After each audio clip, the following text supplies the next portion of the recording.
I'm gonna give it some praise once we start recording. Absolutely. Yeah. Oh, we've been recording. Sweet. Oh, we are? All right, cool. All right. Well, then I want to say this is one of the more legit podcasts. My podcast is filmed on well, it's just for YouTube, but it's filmed on an iPhone 8. Okay, nice. Yeah, All Thank right. you. Yeah, thank you for acknowledging the professionalism There's some and professionalism here. the dude. production that we put. You want to talk about? Well, first I think painstakingly, you sweat blood and tears. literally Mike just sits in that chair and just sweats. You I was can gonna see say I it. saw you sweating from the house to the car today. You can see it on his brow just starting to form. I think it's his thoughts trying to escape. Just The gears. He's got a lot of thoughts, Yeah. dude. A lot, A lot of thoughts right, coming out of that There's a brow. lot of food out there to be eaten. Now, Now, before we get into it, let's actually introduce the show. Welcome to the Bush League podcast. My name is Jordan Ward. I am the host alongside my co-host, Big Mike. Big Mike. And today we have a very, very special guest, Jeremy Naberhaus. Welcome. Thank you for coming in. We really appreciate it. A lot of people are going to find this out because I'm going to ask prying questions. But Jeremy and Mike are both roommates. Yes, together. we are. Yeah. And I really just I just love that dynamic. I've got so many questions. But anyways, Jeremy.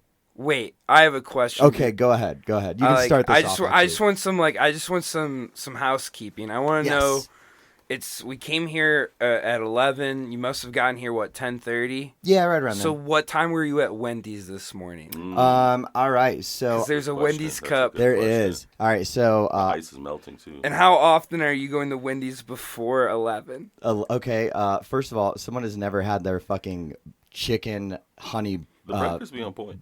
biscuit. Yeah. It's When amazing. It's on point. So I'm a single dad from now until November 9th. My wife is in Scotland. Working though, not abandoning you for another Scottish person. Yes and no. It's a pen pal, she said. No, I'm just kidding. She wants a real man. No, her and her best kilts. friend that she's known since middle school. They always do a girls trip Okay. every year. So they're out there in Scotland. They're gonna go see Outlander or whatever the fuck. Yeah, I see your face. Yee. It's called trust, Mike. You should learn about it. Yeah. She went overseas, my brother. Yeah, they say so about I the dropped kilts, it's I just dropped my easy kids off access. at school at 8:45. I dropped my wife off at the airport at 9:15, and then on my way here, I right. I had to swing by my house first. So there was a Wendy's on the way, and Okay, I get you. I'm sorry but may I suggest if you want a good chicken biscuit in the morning, Rise and Shine. Where's that at? That's on 29th and Sheridan. Okay, all right. Yeah, so Rise and it's in the shine. neighborhood. Rise and Shine. Look it up. Mike's been there. Mm-hmm. He's from the south. You think it's a good Pretty biscuit? Yeah, oh yeah, their biscuits are That boy's. That guy's gonna tell That you. boy. Oh, all right. Gonna That's tell you the- what's a good biscuit That's is. the kind of conversation we're having today. That boy's gonna tell you all about them greens. Anyways, He took it there, not me. Dude. shaking my head. Shake SMH. All right, so Jeremy, let's just dive on in because I've got. Oh no! Oh Oh. Just the one story. no! Come on in. We've got a You might gentleman on his lunch break that we're gonna dive into a couple things. Grayson's here. Hey, What's up, Grayson? hey, how are you? Hey, nice to see you, dude. Hey, how are What's you? up, dude? Good. Hey, how you doing? We'll get into you in a second, but Jeremy. Yeah. All right, tell me a little bit about your background. How long have you been doing comedy? What was your inspiration? And then we'll go from there. Yeah, so with comedy, I'm one of those guys that has a long answer for that, and that is, I started actually in 2019 when I was a camp director in the middle of nowhere, Illinois, and I didn't have any friends or anything, and I would drive up to the suburbs to do comedy and see people that I knew. And then that started being my escape from the camp, which was not what it wasn't shaping up all it was to be. Was it a conversion camp? Because it kind of sounds. No, man. I've had a lot of jobs and did a lot of things, but my main thing that I went to college for, I have a degree in recreation, parks, and tourism administration with an emphasis in camping administration and a minor in outdoor leadership. right? So my whole thing that I wanted to do was be the director of my childhood summer camp. My mom went there, my grandma went there, lots of tradition. I was always treated very well there. So then I wanted to be the director there, and it ended up I was the only person that lived there. I lived on site. I was single. It was a job you definitely needed, a support. All the kids. You needed a support system. I'd hope so. You're like, I was dating this 14-year-old, super mature. Hey, Yeah. yo. I mean, and the area itself, like, dating was very terrible. Like, I told a girl I was a vegetarian for a month, and she, like, scoffed at me. Wow. Yeah, this is the same area where I ordered a salad once, and they called me a fag. Like, Oh. I walked into a bar once, and a guy said, "You look like a Democrat." Right? Like what? So I just put $15 of Katy Perry songs on and got out of there, Yep. right? That's the only. correct But answer sorry, to that. I got, and so I did Perfect, all of comedy that. on and off. I started in Chicago. I won a few competitions right away, which kind of inflated my ego. I also stacked it with a bunch of my friends and family members. So it's kind of yeah. And then I came out here, started over again. Right before the pandemic, I produced a show like I did at the Skylark. I had Al Jackson, Alec Flynn, Alan Bromwell, Bradley Gibbons, who's on and off the scene, and then a girl who I forgot, so must have not been that good. But so that was the crew. I had that show, and then that show happened, and then literally the next weekend, the pandemic happened, and I really didn't know too many people yet in the scene. So that's when, for me, I didn't get unemployment. I I was working at a landscaping job, so I didn't really do comedy. My girlfriend broke up with me during the pandemic. I got pink eye without health insurance. All in the same, just a bunch of shit. So I didn't do comedy for a bunch of years and only, showed up to a few mics. And, mics suck when you don't have someone to talk to. Mm-hmm. Or when you're when you're new in there and you're spending an hour and a half going up last and you don't even know anyone.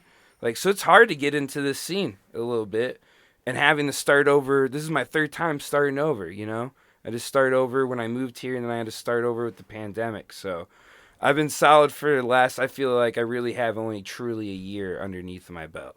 Okay, when it nice. comes to stage time. Yeah. Nice. And so you kind of mentioned it, but you, I didn't know you had a show prior to the pandemic with Al Jackson. Concerns of everyone on this. You hosted a show at the Skylark 2 weeks ago, or was it last week? That was 2 weeks. 2 weeks ago. ago. Hell yeah, it was extremely funny. Everyone crushed. There was an amazing crowd there. And so, how did you kind of get into producing shows and putting that together? Especially now, when you said you basically have had to start over 3 times now. How does that affect your network each time you're trying to start over? Yeah. So, what was the first question? Jesus. How did you get started? Yeah. Okay. Producing shows? I got started by. He was thinking of his ex. There's so many. No, I got started. Again, show running, and so my mom's a clown. So we've always a literal clown. Really? Yeah, my mom's a literal clown. Like Ronald McDonald. Yeah, I was raised by a clown. So partying and putting on parties. When she had her own company called the Magical Fun Company, and we would throw parties, and my job was to take care of the petting zoo because we'd bring a petting This is all making sense about you living in a camp alone now. Yeah, I was about to say summer camp, a clown mom. I'm surprised you weren't molested. Yeah. Well, you we're don't gonna know. unlock that. There's a lot long on this podcast. Did you ever get dropped off at school in a clown car? Holy fuck. My mom has She picked, drops the whole class I off. have Right? I have a bit that I haven't done in a while. How my mom lit a goat loose on the football field, and I protected the goat, and then brought it to the foot of a clown. The coach has no clue who the clown is. I go back to the coach, and he goes, "The fuck just happened?" And that was the first time I heard an adult swear at me.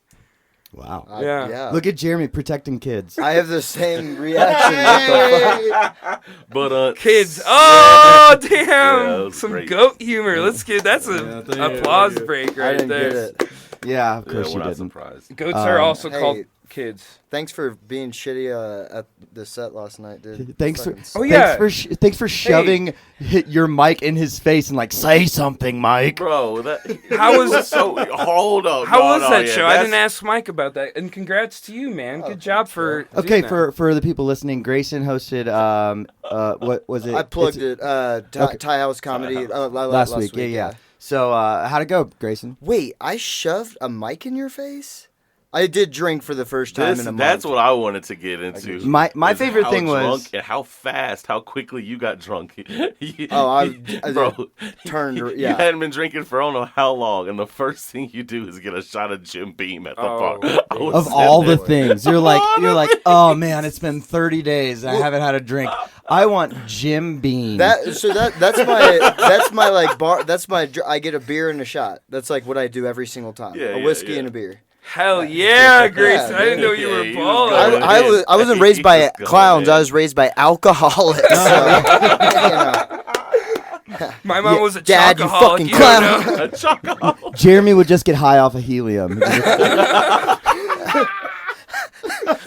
Big shoes to fill, man. Oh shit. Oh, so yeah, how'd it go though? It was awesome. That was a really good show, especially because like nobody was there at 6:40, and the show started at 7, and then like everyone came within It was a good crowd. fucking 10 yeah, minutes. I got there like I was 7:30. shocked. Yeah, I and was there- honestly shocked. I was very, very scared for you guys. I was like, dude, you guys are about to perform in front of.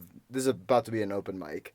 Wouldn't be the first time. I mean, Yeah. it is a killer lineup though. I mean, Yeah. everyone did pretty well. Except Except for that Grayson guy was just he came up, he put a hood over his head. No, He tried to make a joke about being like a racist ghost, but he just looked He racist. just scared all the black people there. Yeah, Ah! all two of them. Yeah, I was gonna All say two how of many. us. Yeah, well, fuck you, Big Mike. You know what? Ooh, I'm wow. just kidding. You got the show started, which was fan-fucking-tastic. I was a little surprised that Trey, like, didn't host as well as I had hoped. He just was like, all right, your next comic, he's this guy. And I was like, oh. Well, was that his first time? Like, no, putting he's that on, hosted or- before. No. And shout out to Trey. He put it all together. I mean, and yeah, just talk stuff. shit about your roommate. It's cool. It's That's your roommate, Trey? Yeah. Oh, okay. Yeah. Why don't you do the hosting? I switch He off. did, We yeah. switch Oh, okay, off. all Yeah. right. So next week I'll host. And hopefully we can get you on, Jordan. I really want to. yeah, we'll see about that. I still need to go back and rewrite and practice some more. Okay. But anyways, I do have to leave soon. But can we please talk about? okay, sure.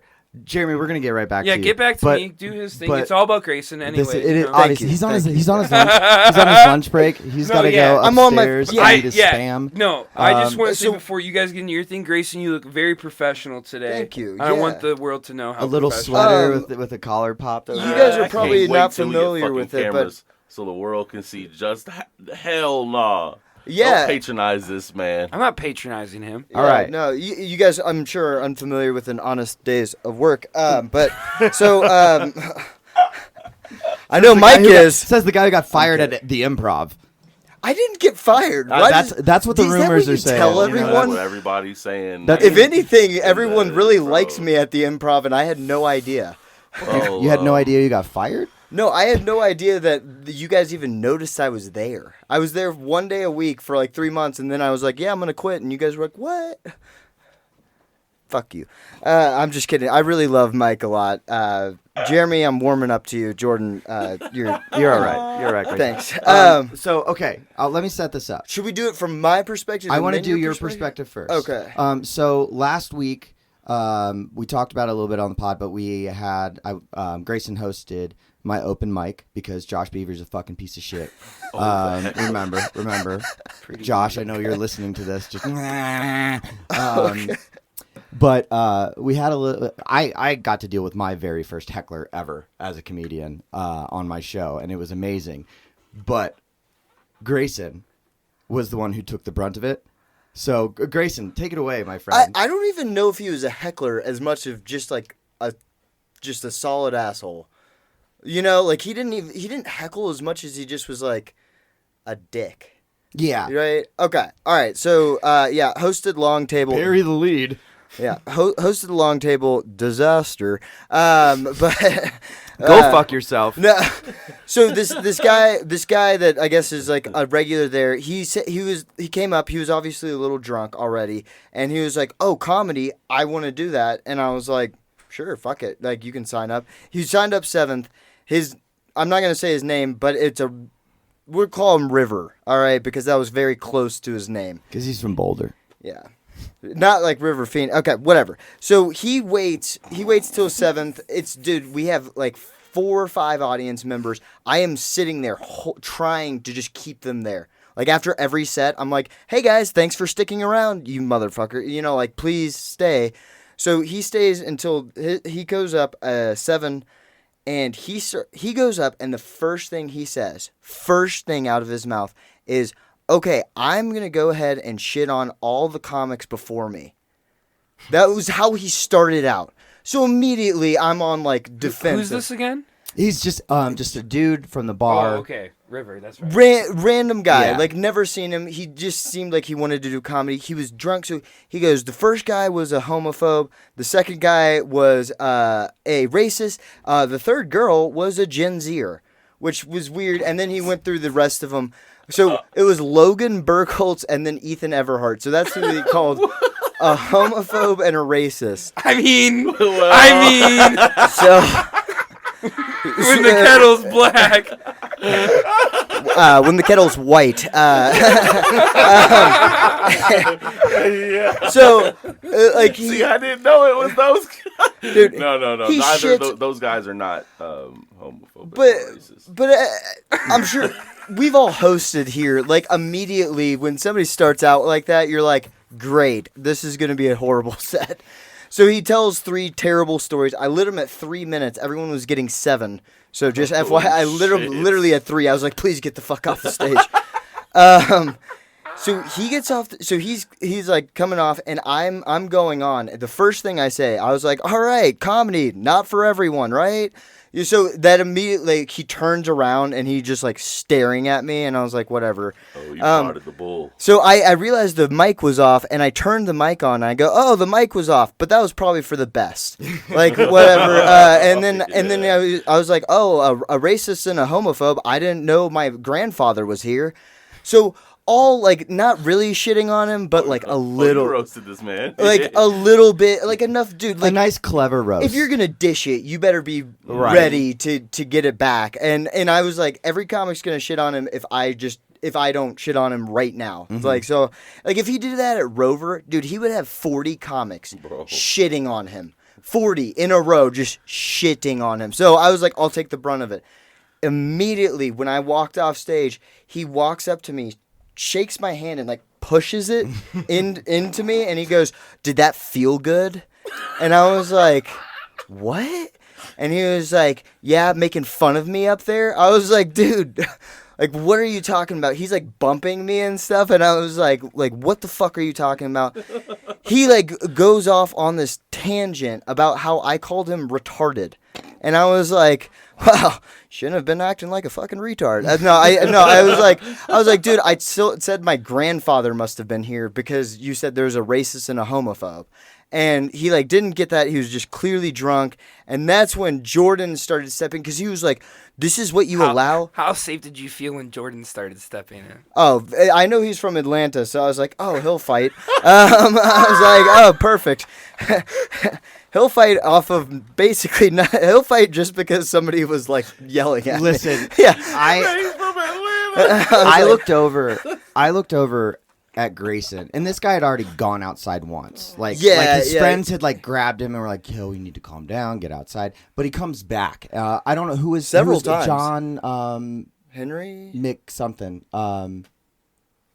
There was the comedian that was on before, like after you introduced. Yeah, I think it was. Yeah, I know who you're talking about. But so he was doing his set, and this dude comes back and like gets in his face, like. Yeah. Closer than I'm comfortable with, and I like uncomfortable situations. So I kind of like stepped up and I put my hand on his shoulder, and I was like, "Hey, buddy, you need to take a step back, and you need to keep your voice down, because there are comedians who actually want to do something with this, and you're being really disrespectful to them. You did say that. And- that was really nice. Like that was, Thank you. you did thank say you. that. I forgot that. Yeah. Yeah, I get Yeah, good I get a job, lot of dude. I get a lot of kudos for this. This is like my shining moment in my life. So, and I've done some successful things. No, so at that point he looks at me. Oh, and when I came up, Yeah. the first thing that I heard is he's talking to Grayson. He's like, I hope you guys enjoy your last mic here because you're never going to have a mic here at my bar. Yes. And- yes. Okay, little bit of background. I live across the street from Long Table.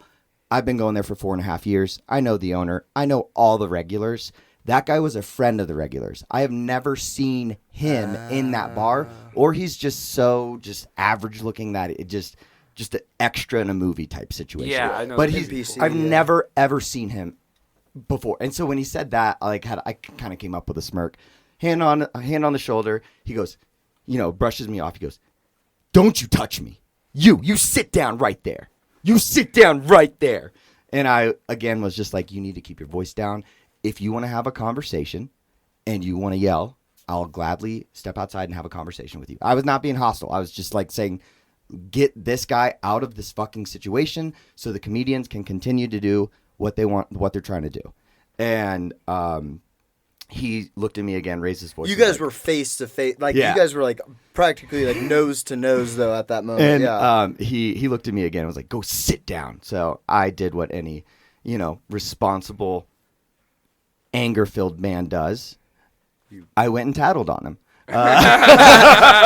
I go over to the bartender who I know very well, and I was like, "Hey, I need you to get this dude. He's causing a scene, and he's like really upset, and I don't know what's going on." And so she goes over there. They get him out again. At that point, I go over to the other side to talk to the bartender to tell her what was going on and how I'm still trying to piece it together because I'm going in and out. Just because I've got ADHD and I'm like listening halfway, half in. So I'm like trying to piece everything together, but I'm like, I have no idea what set this guy off. Like a joke about a granddad being racist and homophobic, and it's fine. I go up right after, super heated. It was cool. Thanks. I did 10 minutes. Thanks, Grayson. And then, the show ends. Ronell closed us out. Dude, I want him on the pod so bad. He's so funny. And so we close out. We're talking after the show, and homeboy storms in. And it's me and Grayson and like some of my friends and neighbors. And he comes up and he's like, I want you guys to acknowledge that you're offensive and you're racist and you're homophobic. And then he starts like going on this rant about how we're in Park Hill and we don't know the historical neighborhood, like the significance of the neighborhood. But he's pointing outside at the houses and he's pointing to my house. Like, and is your house a newer house? No, No, my it's house not was built in like it's just like a brick ranch style, like built in the 1950s. But it's just ironic to me because like he's talking about how I have no idea, and Yeah, you and I as kind he of points to your house. yeah, you and I kind of like touched about this at your place a couple weeks ago. But like I was trying so hard not to out white savior him. It was just like itching, but I was so fucking pissed off, and the show had ended. So at that point, I was like, okay, we acknowledge it. And then he keeps talking, and I was like, listen, dude, if you really want to do something, go be an activist or something instead of just sitting on your soapbox. Yeah. And he smirked at me and goes, oh, my soapbox. And I was like, okay, obviously you're fucking drunk.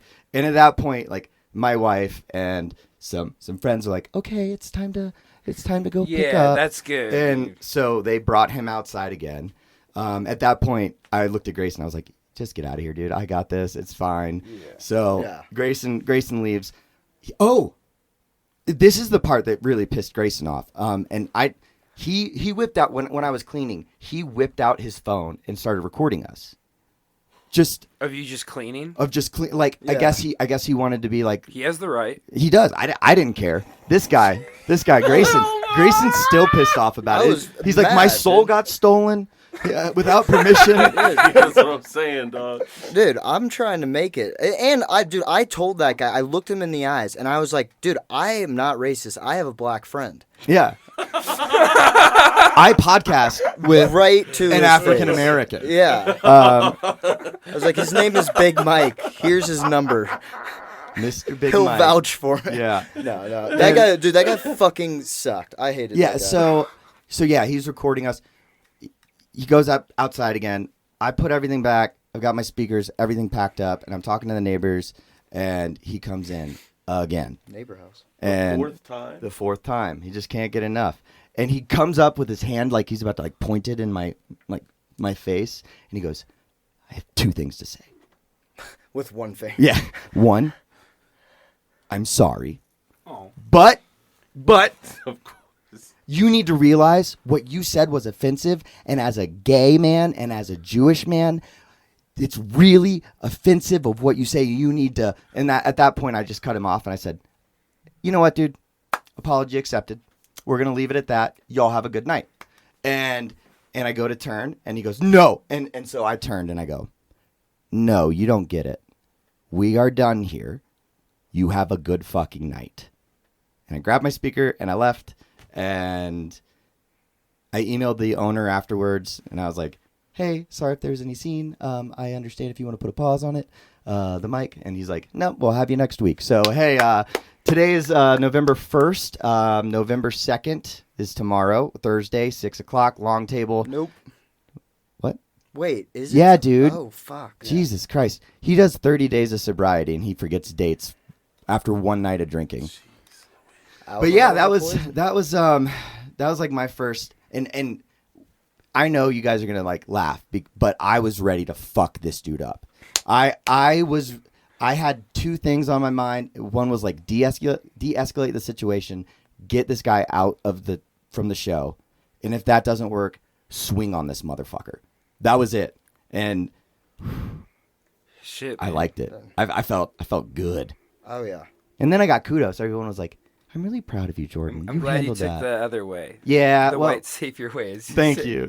Yeah, no, I penned a letter to the Park Hill Historical Neighbor Association and was like, we need to be more aware of what's going on in our racist and homophobic society. Should have said there's a gay Jew in the neighborhood. Get him out. Get him out. I do not like gentrification. I Yeah. do not like that gay Jew. Oh, It's a gentrification issue, not a race issue. Mhm. Yeah. So yeah, that was our experience. But overall, the show went really. I thought the show went pretty well. We had 10 plus comedians, and then probably about halfway through, we had like 7-8 other people show up. So, all the people that I paid. I felt bad, honestly. I was like, oh, fuck. Like, the one time I guest host is the one No, time. dude, I felt bad for you because you look so fucking uncomfortable. You look like you were one of those people that's like, I cannot afford confrontation ever. Oh, dude. You know, like if baby you got an Hitlered assault that charge, little your fucker, your dude, DUI charge would get doubled allegedly. Baby Hitler. What? Dude. Everyone takes the time machine and kills baby Hitler, dude. I would have fucking, killed baby, killed him, dude.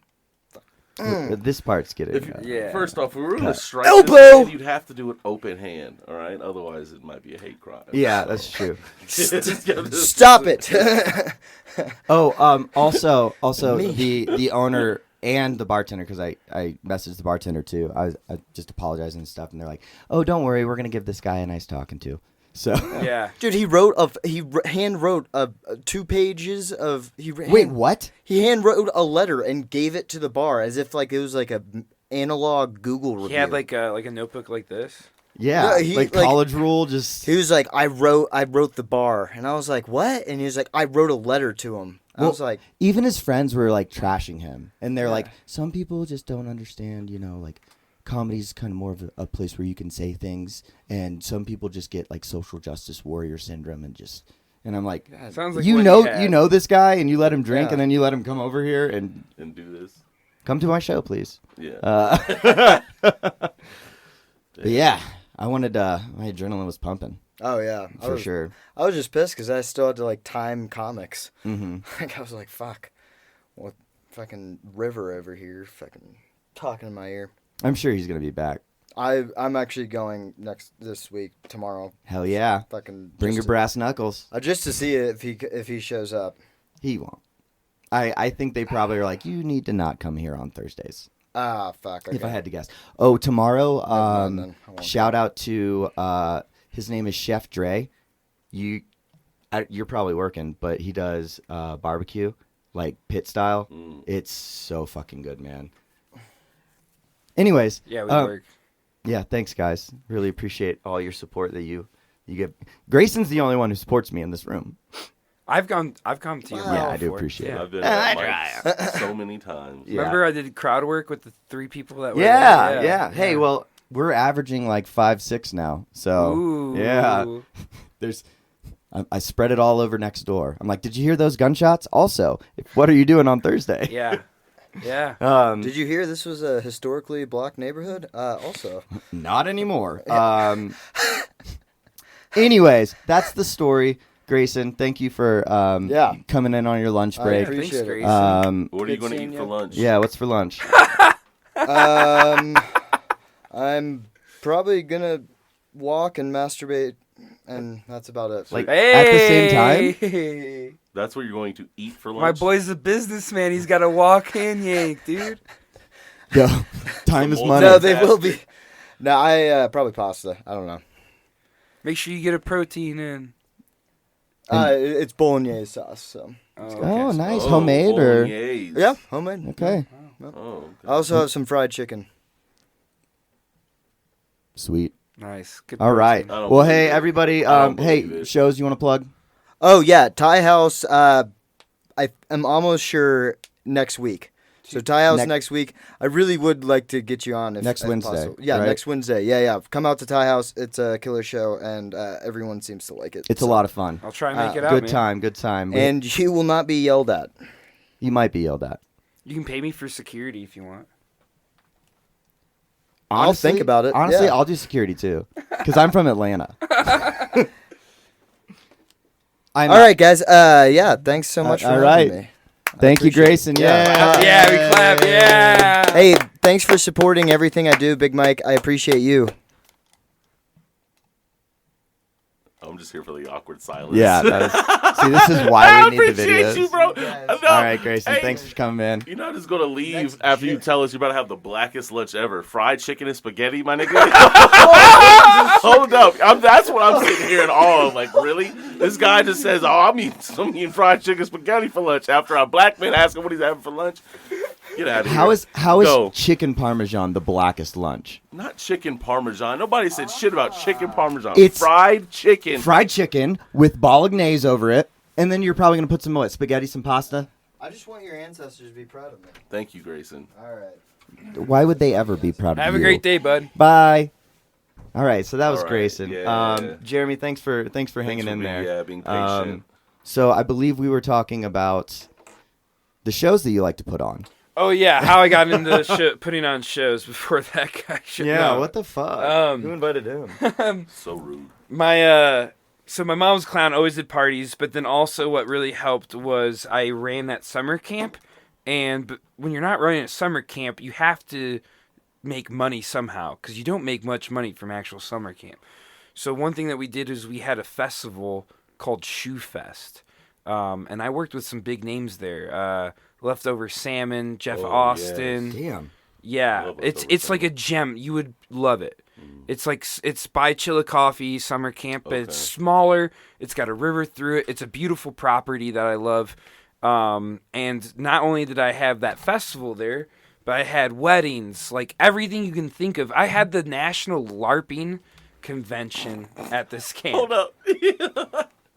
The national LARPing. You had a bunch of dudes running all around the LARPers, as yeah. wizards and In my mages backyard, and- Like in my from back, role models type yes, the LARPing. role models, like they had Yes, swords bro. and they would fight all night long, but also they would party like motherfuckers. Like they did Yeah. t-shirt contests and also with like all the dudes. yeah, no, because there's think about like with Instagram and TikTok now, it's a bunch of hotties that love getting dressed up and getting that like the likes, cosplay type, like the cosplay, yeah. but they also do the sword fighting. So there's like a few hot girls like that, and then there's like, you know, not so much. But then, you know, What does that mean? well, it's hit or miss. You either got the influencer girls, or you got the girls that are actually into it, and their boyfriend, okay. his name's like Bartholomew or something. Like, but it was cool, man. It was a great experience. But so that's how I kind of like got into. All right, I'm used to hosting 3,000 people. I'm used to having festivals. I'm used to being in charge of 110 acres, a room at the Skylark once a month. It's a cigarette. You know, it's easy. It's enjoyable. Yeah. That's awesome, dude. There's, like, when it comes to liability, this is so much easier than all that. And I'm not living on site. Exactly. Yeah. Well, I mean, living in the Cougar Club or the Bobcat Comedy Club. Bobcat, dude. I'd love to live in the Bobcat. Yeah, I mean, it's got its own bar. Well, that's all. So when you moved, first of all, why did you move out to Denver? So that was the time where I started comedy and I was working at that camp. Mm-hmm. I thought that camp was going to be my like one and done. Like that was what I was going to retire with. But then I found comedy and that thing was going, it was hard. I won't go into details, but running your business by yourself and volunteers is hard, especially nonprofit. It's the first person to make it a profitable in 10 years. And it has been profitable since. And I got distracted off of my own fucking high horse. I know you're just Yeah. like patting yourself, and you're like, first of all, Well, because profitability. that fucking why did I move out here? So that's Yeah, what. I stopped listening. I worked for a non-profit company, but I made sure that we were fucking profitable. No, we didn't like. You know, Sounds they a didn't make bit any shady money, to me. but yeah, it's probably. I just don't want people to think that I was just some punk that did it for a year. No, I put a lot of love in it for a year. I could have made it a lot of great things, but shit happens. Thanks, Grayson. And so I didn't really have a reason to stay in Illinois, and I wanted to get out. I used to live in Hawaii. I used to live in Puerto Rico, so like staying in Illinois was just kind of like everyone would always ask me why. So I decided to move out here, or Asheville, North Carolina, or here, and I came here. Nice. Yeah. All right. So what was the first bar or first venue you did your first open mic at? Very first one was the Comedy Shrine in Aurora, Illinois. When you moved out here. Oh, I moved out here? I think it was Rover. Okay, nice. Yeah, and that was, I'd say, a little overwhelming, right? Mm-hmm. You couldn't even walk. Like, it's your first time. You come in, and you can't even step into the room. You guys seen it on a Monday. It's intimidating for the insane. first time. Yeah. You got to get there like 3:45 just to sign up. Yeah, this wasn't at this point. You didn't do that then. And I remember signing up early, and I remember going up late. And I remember going, what the fuck? Don't you know I won 2 competitions at the Comedy Shrine? I'm a big deal now. Yeah. I have a joke about a squirrel. And you're just making me sit here? I have this great squirrel joke. Do you remember it? Yeah, but we won't tell it. Oh, no. Off the air. Yeah, I want to hear it Off the air. Yeah, we don't that's got fine. time, yeah. All right, sweet. So you stopped during COVID. Yeah. You picked it back up after. What were you doing from when you started after COVID to now? What was I doing from COVID till now? Yeah, like in between, like a what's- bunch of what's your- shitty jobs. What's your regiment like from a comedy perspective? How many do you have goals of like how many mics you want to hit? Oh, or- yes. So one thing that's hard about being a comic at our stage, the Bush League, is we're the everything. Mhm. We're our managers, we're our agents, we're our, financial advisors. We don't have anyone helping us out. So in an ideal world, I would go to 8 mics, especially now I have to work evenings too. So sometimes I don't get Thursdays or sometimes I don't get Sundays. The goal I would like to, and I was good at this for the month of August, but not so much of September. I was good in September, not so much October. Is 8 mics a week. I would like to go to. I think that's reasonable. However, to keep that up sustainable, I think maybe not be reasonable. I do think that sometimes it's okay to, like, last night I did 1 mic and I could have done 3. Mm-hmm. But I had a stuffy nose. I wasn't feeling 100%. all right, well, what's good for my body and my health? How much am I getting out of each mic, and what's my intention? Ralphie Mays, like if you're a new comic, watch Ralphie Mays Masterclass. He does that whole like point system. Do you know that for the thing?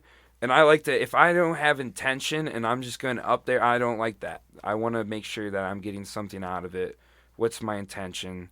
Did I do a new joke? Did I do a new callback? Have I changed it?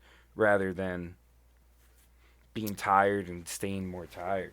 Now, I think you hit on something good, which is intention. Yeah. Has that always been the case, or has it been like have you noticed a difference of like, or how long? So what? 2017, 2018, 19. 2019 to now. Have you noticed a difference in your intention, and has that been from just being in the scene, or has it been like people you've met and kind of like?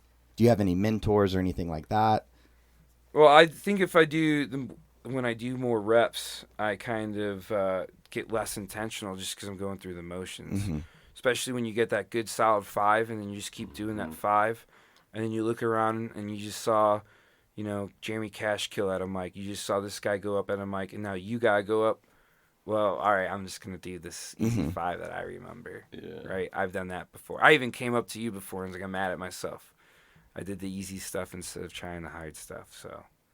And sometimes you want that confident boost. Oh yeah, for sometimes, sure. Because it's, I mean, there's some mics where they're just shit crowds, or you went up last or whatever. So you go like a whole week without getting an applause or a laugh, and then you finally get to wide right, and it's like, all right, I just need this Right. for me at this point. Yeah.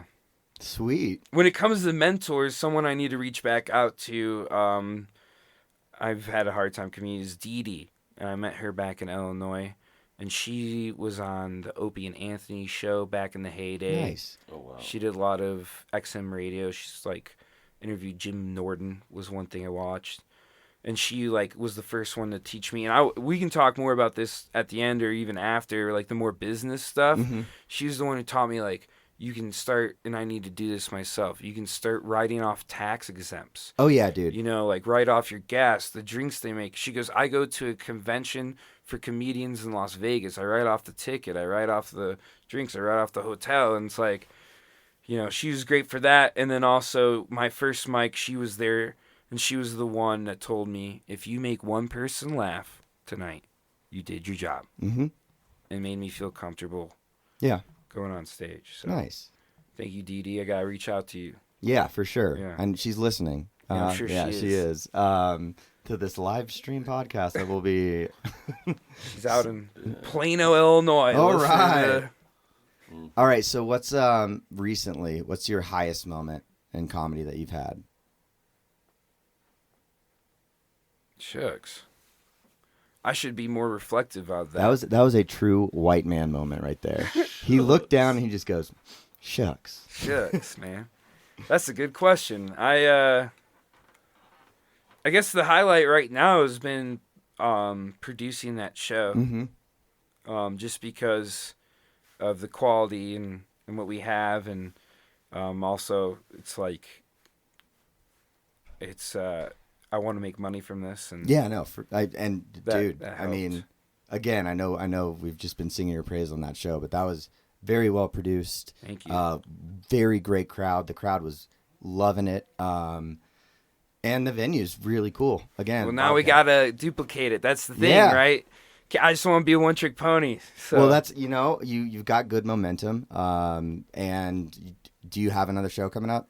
Yeah, November 16th. November 16th. You Yeah. already have the showcase Skylark Lounge. ready to Yeah, go. I got everything lined up. I'm just waiting for them to send me the Eventbrite, Cool. and then we can get All that right. going. So But hey, one thing you asked about, like mics and stuff too, Mhm. and how often, I will say, like, one thing about producing or the show is that it does take away. I do feel like right now I need to really hit the mics because I have been focusing more on getting people in the seats. And like, there's been, Mike will tell you, I didn't go to mics and instead wore a funny T-shirt yeah, and you were barking it. and barking and casually barking people, making emotional connections with people.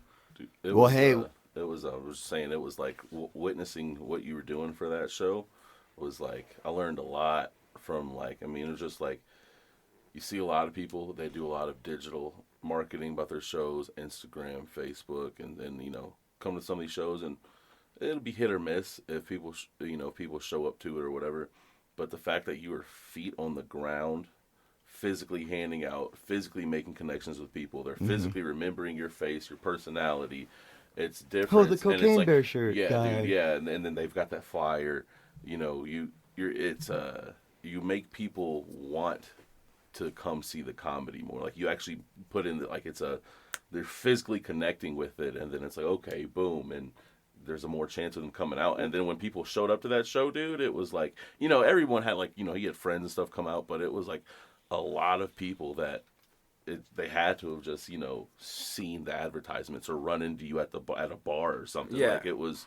Well, and that's why I liked it when we were handing out, because you're so charismatic and people like kind of gravitate towards you. And then when we're together, like we make fun of each other. One of the funniest moments was we went to the wing place, Fire in the Mountain. Yeah. I love that place. Yeah. Great wings. Yeah.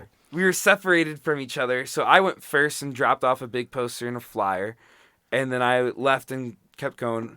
He came behind me and they're like, sorry, a guy just came in and gave it. And what did you say? Did he look like? I forgot what I said. Did he look like Vin Diesel in the off season or something? Yeah, Vin Diesel without something about like Kmart Vin Diesel. Yeah. Or like Vin Diesel with diabetes or something. And the kid's there, right? Because he came in and it shows that laughing. we're funny and people did get pumped when they would look at the flyer and say, wait, you're on this? And I go, yeah. Yeah, baby. Hey, that's me. Yeah, or They respect it. They respect it. They're like, oh shit, like this guy was actually putting the work into this. So like, Or we do cold plunges and everyone Mike makes a bunch of jokes there. Everyone's laughing at Mike and they go, oh, if you want to see him, he'll be at Yeah, there you go. You think he's funny, huh? Okay, so this kind of goes in with the intentional part. Is how did you get into doing cold plunges?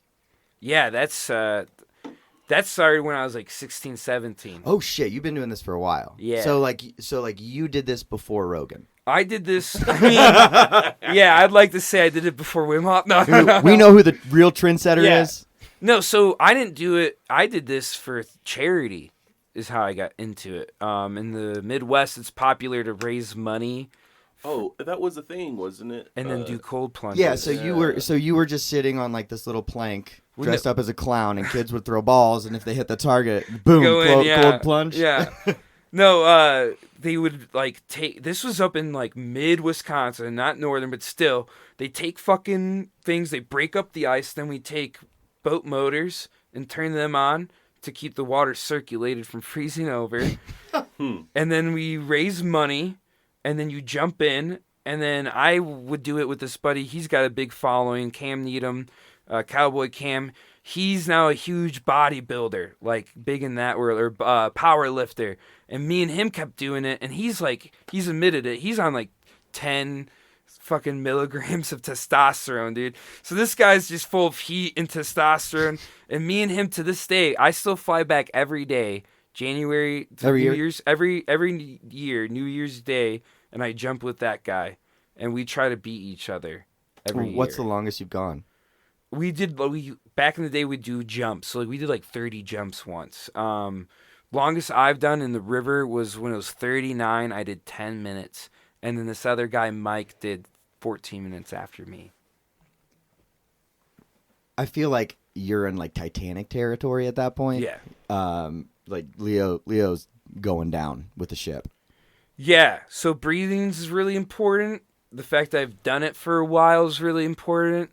And, like, this natural physique, dude. That's fair. I got a fat layer. I got a nice layer of fat. Not too much, a little cushion. And then I got plenty of hair to keep this old Jerry Bear warm. It's like you were bred I was for bred the for cold this, plunge. dude. Yeah. He's the polar bear.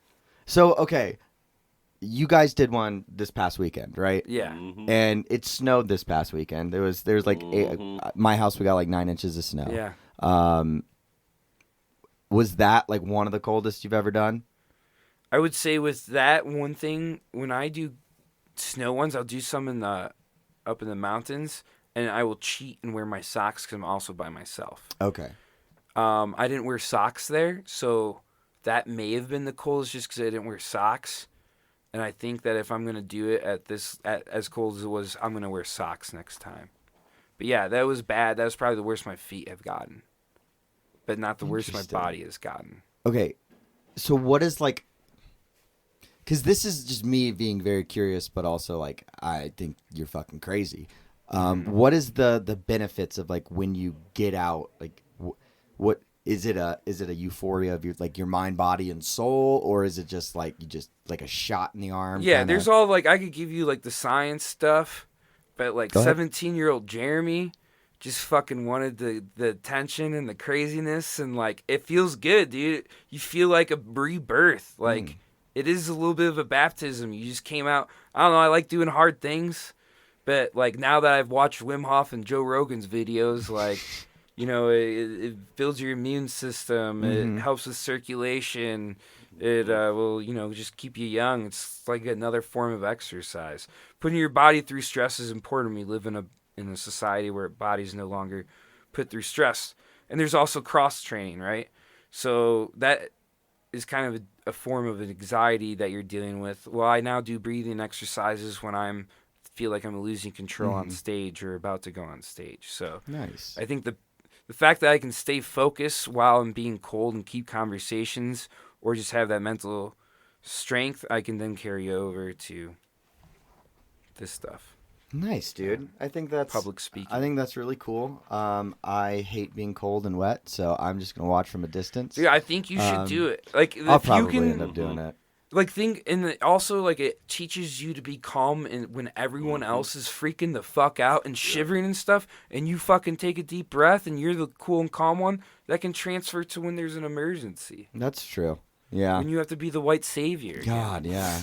I just flip into that mode so easily. Like, you know, someone comes up and he's like, there's a lot of gentrification here. And I'll be like, hey, my kid goes to a very solidly 95% black school. Thank you very much. And I spoke on behalf of them. I was going to ask if you have a uniform underneath, but what you're wearing is the uniform. Yeah, no. The Patagonia I sweater. blend in with the shadows. And by shadows, I mean the sun. Yeah. Okay, so you have lived with Mike for how long now? 2 months.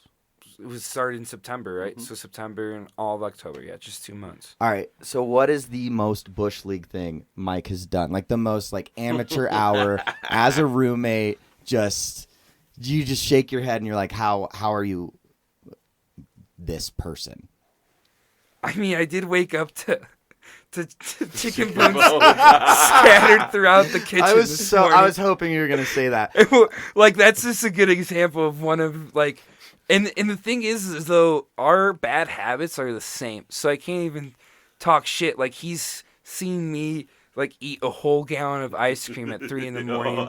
by myself. Like, there's nothing wrong with that. He's seen me DoorDash gas station food. Oh, to the house. Okay, that's pretty Bush League. No, I specifically remember this shit. He was so mad. Look, I actually passed out on the couch. I was watching shit. It was after open mic. You know, it was like a Tuesday night or something. And we chill. I pass on the couch and I wake up and it's like 3:30, 4 o'clock in the morning or something. And I'm like, what woke me up? And I see Jeremy he's like 2 steps from the door. He opens up the door. Like, what the fuck is he doing? I look at my phone and it's like 4:04 in the morning. And he opens the door just enough, bends over, and I'm like, ain't no fucking way. I'm thinking to myself, there's no way. He didn't know, ain't no way he DoorDash. Pull up the bag, 7-Eleven. I'm like, and I literally out my sleep go, hey, what the fuck? And he goes, fuck you, fuck you, fuck you. I started laughing. No, that's right. I just started laughing at you. Like, fuck all you. you did was snicker a little, and I already had the gift, so I was straight up saying, fuck you, dude. Fuck you. Fuck you. I don't need this. So funny. He knew I was like, what the fuck are you doing? God. Okay, so was it hot food or was it like snacks? It was like snacks. Okay, like, that's like that's Gatorade. acceptable. It's like I thought you got I got a burrito from The next day I got 7-Eleven. McDonald's. All right. But one thing also that he does that's pretty bush league is everything that he gets from the store is that King Super reduced price tag on. Yeah. Dude, he took me to the Everything's got that red tag on it. Goddamn right. Jeremy. Shit. He took me to the Dollar General to get Dollar Tree. No, deodorant. bro. I'm sorry, the Dollar Tree. To get paper to towels. to get No, deodorant. Oh no, Because Mike. it's aluminum free. It is. That's why it's so cheap. It ain't got the sulfates and shit, and it worked, bro. I'm telling you, bro. I used to be a hippie. That's man. why he sweats He so I don't seems to be use brushing the my aluminum. teeth with baking soda. Like He does. He be brushing his teeth with Dude, baking soda. it bro. works. Yeah, look at this. I get compliments. I just brush my yeah. teeth twice a day. Just twice Some- a day. 2 to 3 times a day Yeah, sometimes. You don't floss, so you use those. I use the picks. That is flossing. What the fuck are you talking about?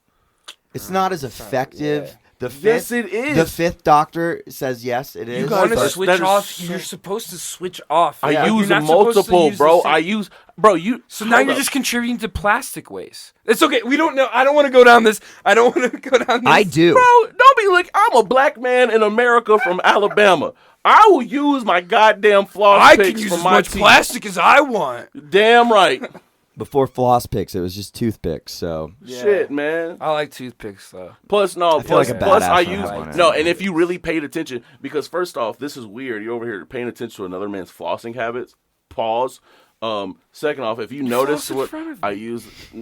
Okay, he so just you're paying supposed- attention, so you're all up in my business Okay. first.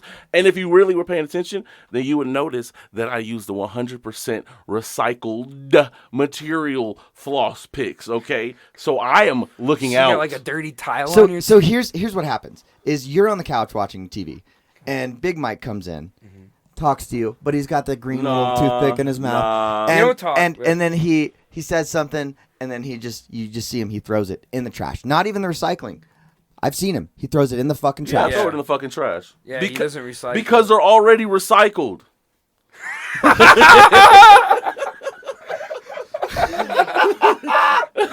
You can only use them once. Yeah, no, you can't recycle something twice, Jordan. That's You true. know that, yeah. dude. That would be like recycled. Come on, bruh. and- Yeah. Come on, man. I'm looking out for everybody, the world, society. Nobody wants to reuse my my already reused Yeah. floss picks. You don't know that. You could have some secret admirers out there. You know, instead of selling your underwear or socks. No, I'm Just not your- gonna your lie. I have to be floss honest with y'all. picks. It was because I've used those for like years, and it always ate at me like, bro, this is such a waste of plastic. And so that's why I started using the recyclable ones, and they're so much cheaper at Dollar Tree because of the 60 packs at $1.25. If you go in a regular grocery store, they're like so much more expensive, and the brand that I get is like the recycled ones. So you know what I'm saying? They just put recycled on there. Yeah. I don't believe it. I don't believe that the Dollar Tree has anything sustainable in that store. That's very white of you to say. I'd conclude that one thing. We agree that's a very shopped white at- thing I've for the shopped white at- guy to say. I've shopped at that store for my entire life, dude, since I was 6 years old, and it's like there's certain things that you obviously want to stay away from. That it's because you're getting $1.25 quality, but at the same time, it's you're getting a lot of good things for a lot more cheap than you would get from like King Soopers, a Kroger, or Walmart, or anything. The exact same. Do you know how we became roommates? No, I did not. Please. I definitely like want to give Mike a shout out, and a little bit of like my story of like how come I'm getting really deep into comedy. I don't think that you know this is that back in June I quit my job to become an executive. Have I told you this? No. So I quit my job at Parks and Rec and became an executive at an agricultural firm. So between that time, my health insurance didn't kick in until 30 days after I worked at that executive job. I got a freak infection in my knee, and it ended up almost taking my leg and killing me. Like a staph infection or Yeah, a staph Jeez. infection that was internal, but they don't know how it got in there, and the infection usually is only on the outside of skin, so they don't know how it got inside my knee. So I was like, Jeez. I couldn't take care of myself. My mom flew out and then drove me back. I had like a IV in my arm for a week. I was still going. People didn't know this. I was still going to mics with those crutches. Maybe people, I still had an IV on. Holy shit. People didn't know I was going up to mics with an IV still. And then when I faced Carl, I was septic. I was like dying, and I was roast In battling the roast battle? Carl. What the fuck? Dude? Yeah, I was like Dude. days from death. When I did finally, I got fired from that job because of slurring my words. They thought I was drunk, but I was just dying. And then when I went to the doctor, he was like, if you would have waited for your insurance, you would have been, gone.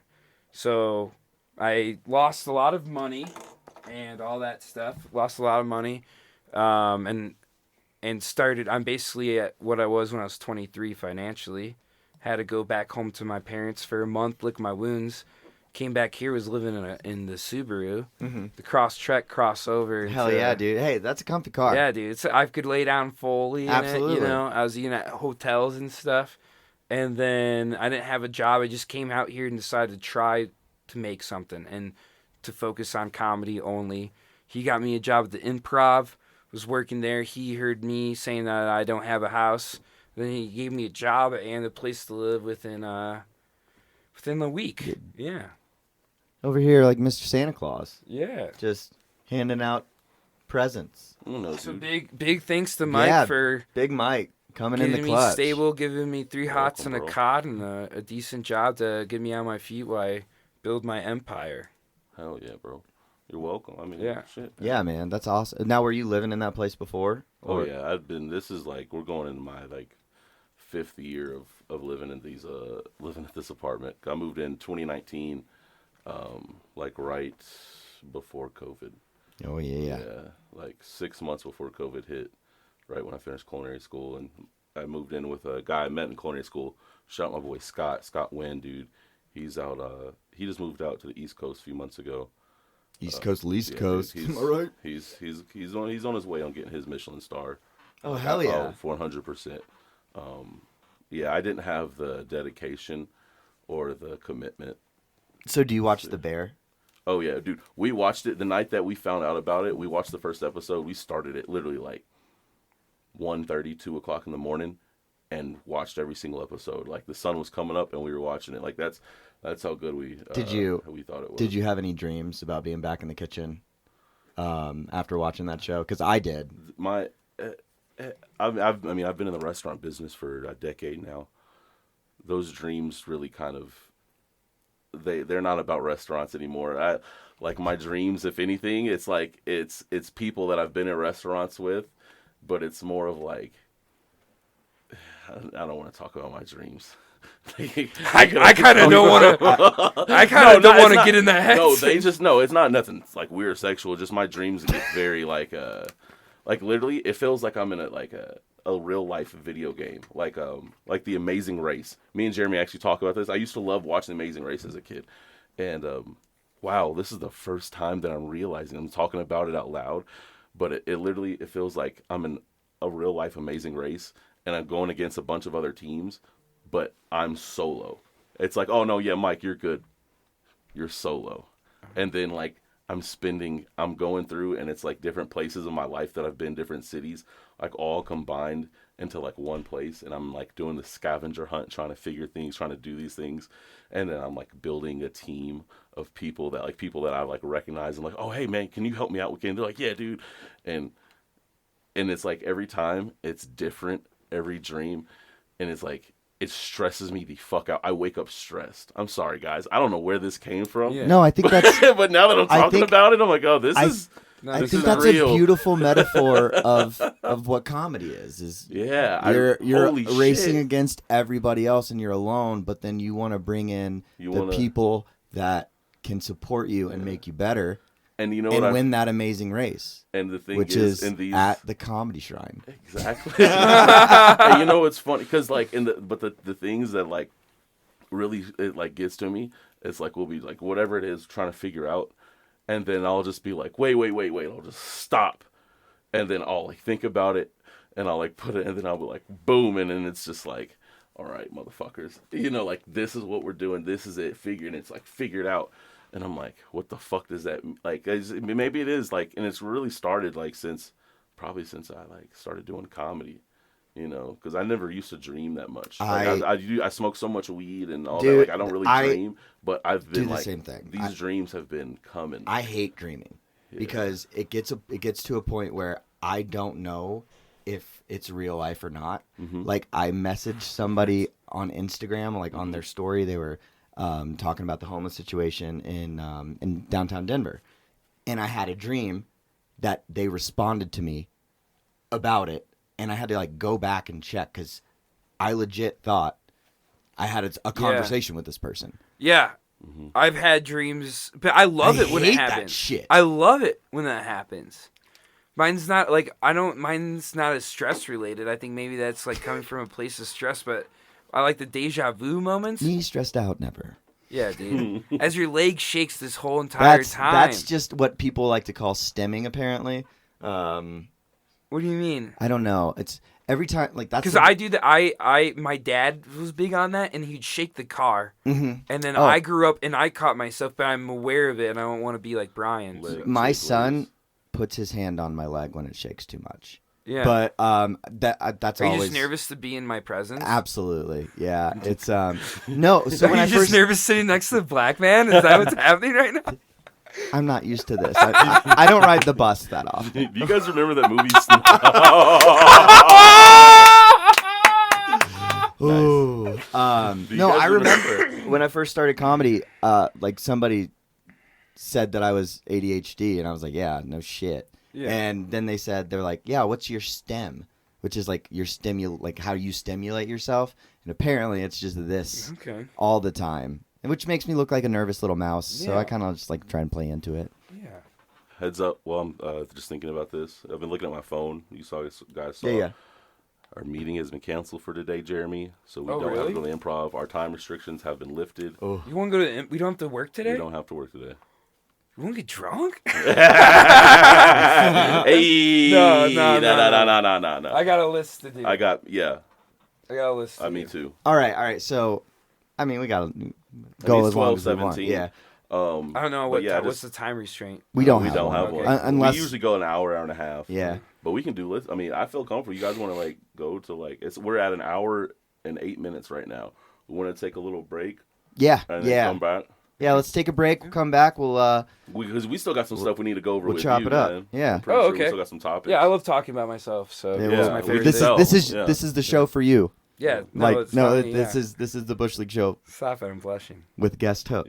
Special guest. Special guest. Thank you. You said very, very special guest at the beginning. Well, top, which I thought was a little excessive. He knew I had very, very special. I mean, like you could just say special. Listen, I did have a pretty special, maybe like a pretty special, a kind of special. I really admire, and I'm not trying to kiss your ass. I really admire what Jeremy's doing. Like he's putting the work in, and like to me, there are people in the comedy scene that you see, and you're like, these guys are serious versus like these guys are like there's an extra gear, and I think Jeremy has that extra gear, and I like somebody who's new into comedy. That's something that I want to like latch onto and learn. So. Well, thank you. I guess you asked me my role models earlier. When it comes to fucking work ethic and consistency, and I won't blow smoke up his ass, but I've already said to him personally, is Jeremy Cash. Yeah. He's got the consistency and the work ethic down. I mean, there's not a mic that boy doesn't go to. And he's working all the time, too.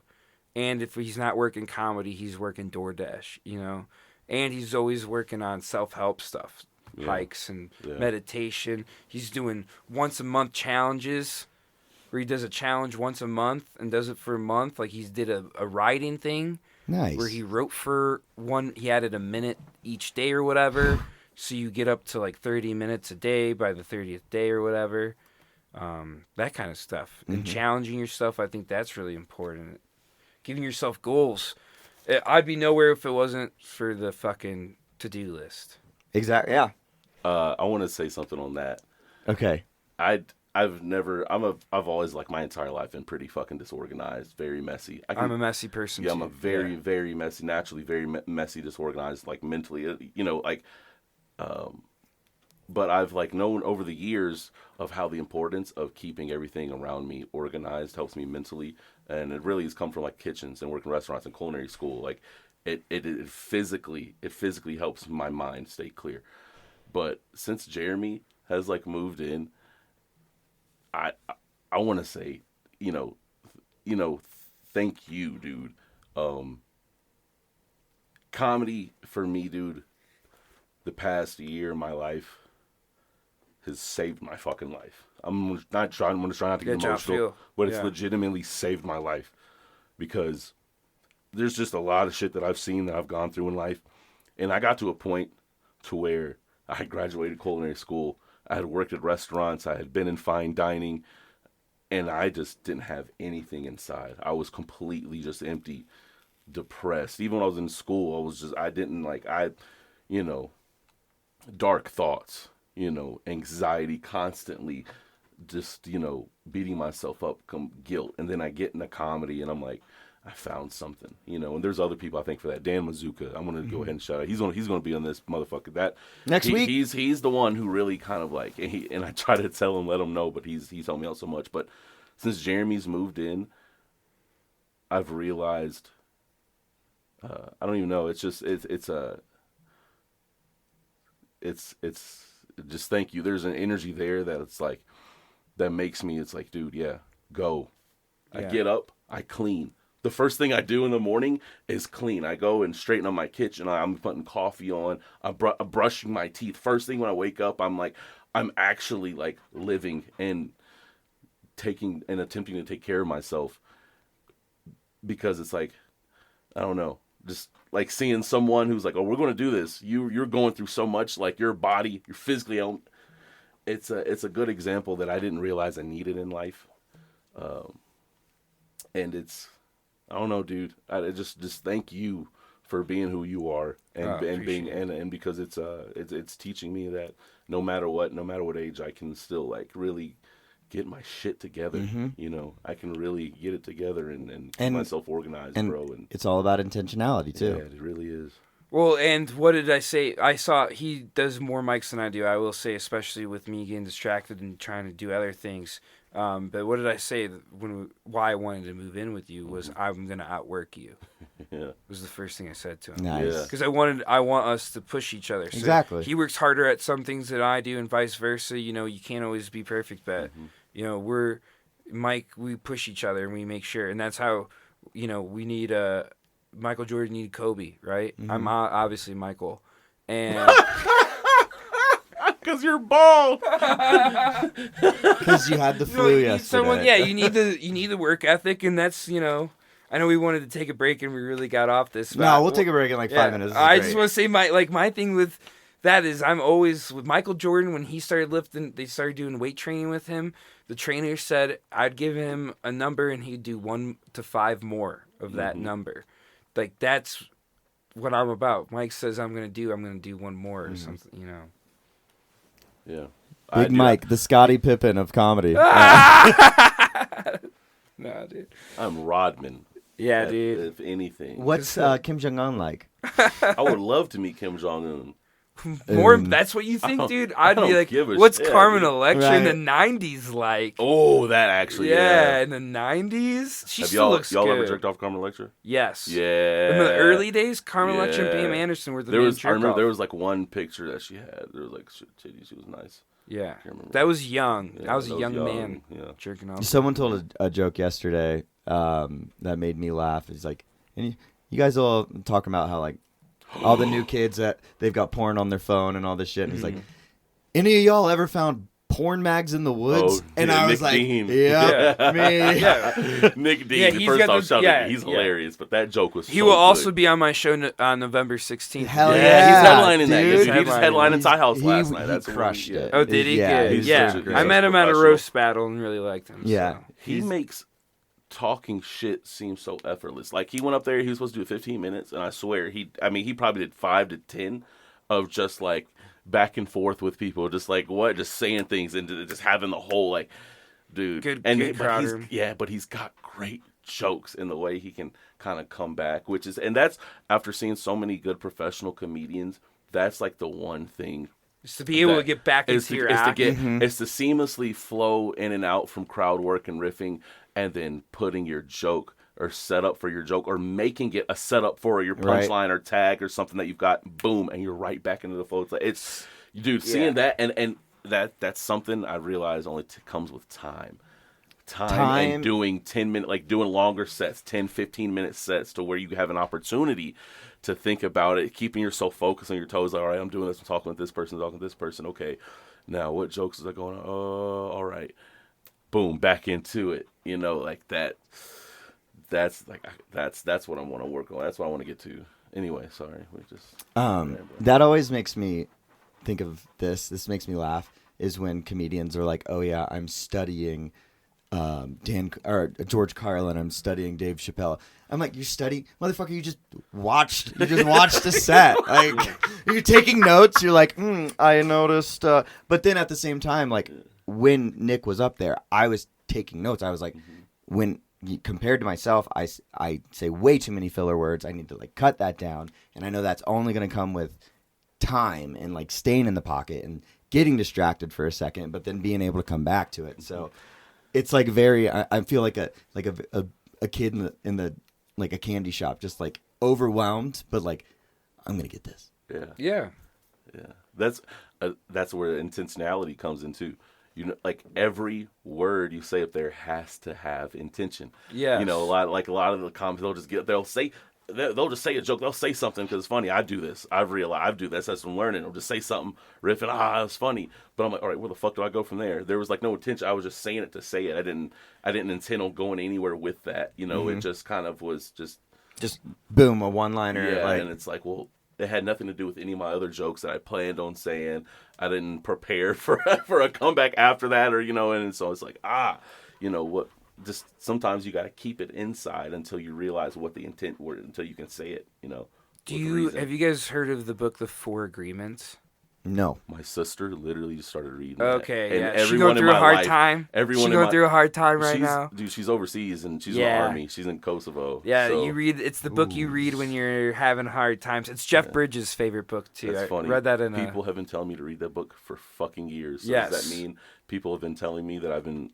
Yeah, you've been fucked up. Yeah. I learned about it working in therapy. Yeah, we give it to all the fucked up kids. But the one chapter, one of the four agreements, is intention. You guys can just read that part, since we're talking about it. If you guys do find the book, it's an easy read overall. It's thin. I don't know if you know this, Jordan. Mike was able to read at the age of 4.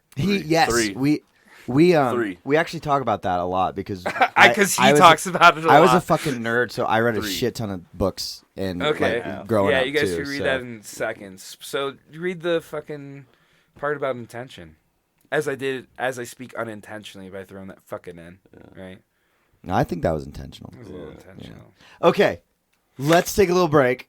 Welcome back, guys. Thanks for listening to our sponsors in that little break we had. Just to recap, we have with me Jordan Ward sitting here, Big Mike, and our very, very special guest, Jeremy Naberhaus. Special. Whoa. No, we already it's okay. had. I donate to the Special Olympics. You donate to yourself. It's a write-off. I have an IEP, dude. I'm them. I'm one of them. I'm they, them. I've spent a lot of time in small classrooms, not only helping, but just being them. Like, I kind of played both edges, I made a meme. Like I was supposed to be in a small class, but I looked like I was helping everyone else. You said that. Yeah, I made a meme about the Gong Show last night. There was some dude. Have you seen the Ballad of Buster Scruggs? It's on Netflix. I thoroughly enjoy Cowboys in general, but I love Buster. The first short story is the best. Yeah. Oh, where he gets shot through the teeth. Yeah, the actual Buster Scruggs story is the best. My favorite is the gold miner. Yeah, Tom Waits. Yes, that scene, just at the very beginning when they show like that little meadow and the valley, and then that was shot in Colorado. Oh, that makes sense. Like Telluride, probably. Yeah, Looks Southwest, like Telluride, Southwest for sure.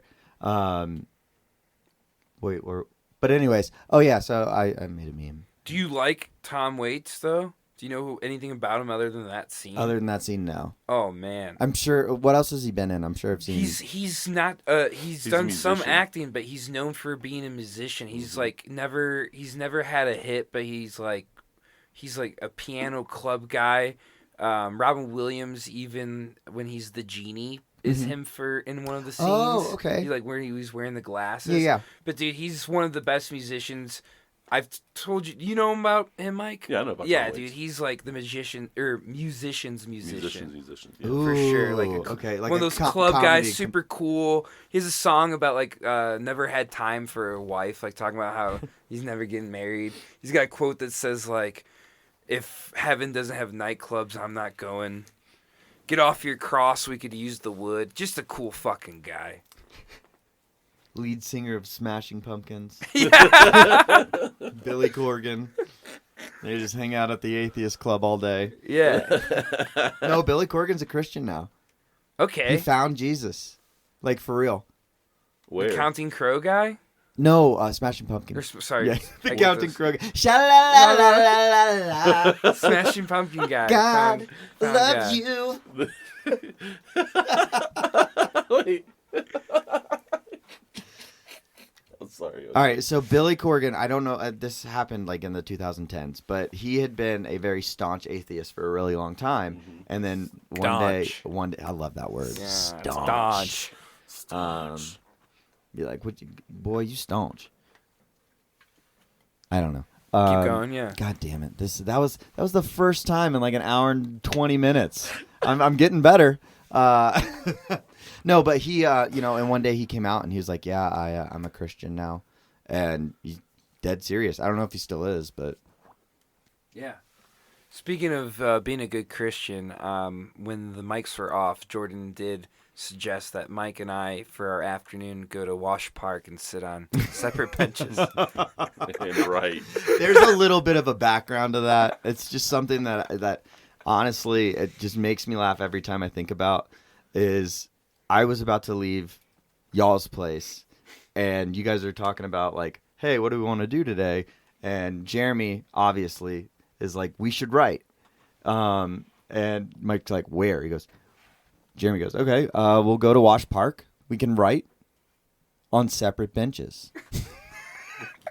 He specified that we can sit on separate benches, and it was just like, I just like to be alone when I write. oh my god. Oh yeah, for me it's the opposite. Is like I feel like I need different people's brains to help me see things differently because I get So blinders on. You mean you can't write by yourself? No, well I can. Okay. But I like collaborating occasionally. Like I write by myself most of the time, obviously. But, Okay. But it's nice to get like a buddy's perspective on. Hey, I'm trying to work this piece out. So I did that last night with Paul Garcia. Yeah. And someone else, and it was this new joke I'm really trying, and it's kind of like a risque joke. And I just I did it, and Paul laughed. Like, but he's the one who loved it the most. Mm-hmm. I couldn't really tell if it hit with the rest of the room, but it also just felt ingenuine because I felt like it was more of Paul's voice than my voice. I get that. That time around, at least. If my thing is like, if you can give me a different frame of mind, then I can make it my voice. Yeah. But it's not necessarily It's like good to hear perspective. It's good to be like, I've been stuck in this one like channel of this is what I think the punchline should be, and then someone comes in and goes, well, what if you talked about like X, Y, and Z instead? And I'm like, oh, that makes sense. So, I go back and I rewrote it, and I thought it was pretty good. The difference between the first one, it's my half-mast joke. So nice. How many listeners we got following us here? we got about Like I have a very diehard like group, anywhere between 2 and 40. 2 and 40. All right.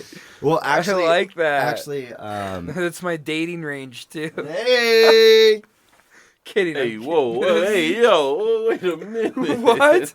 You can't just say that's cool, dude. Mike had the right reaction to that. Hey, yo. I'm saying from one family watchdog to another. What's Yeah. up? Like-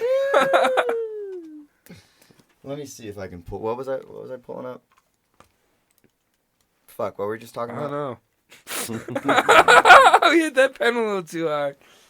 Billy Corgan. Billy Corgan. We really need a producer for this. Oh yeah, that's what I was gonna do. I was gonna see.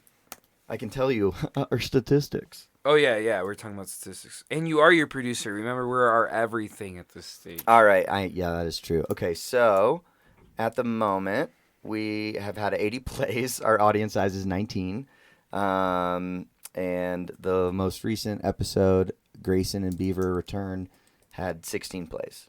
All right, so my goal is 17. Yeah. Well, you have.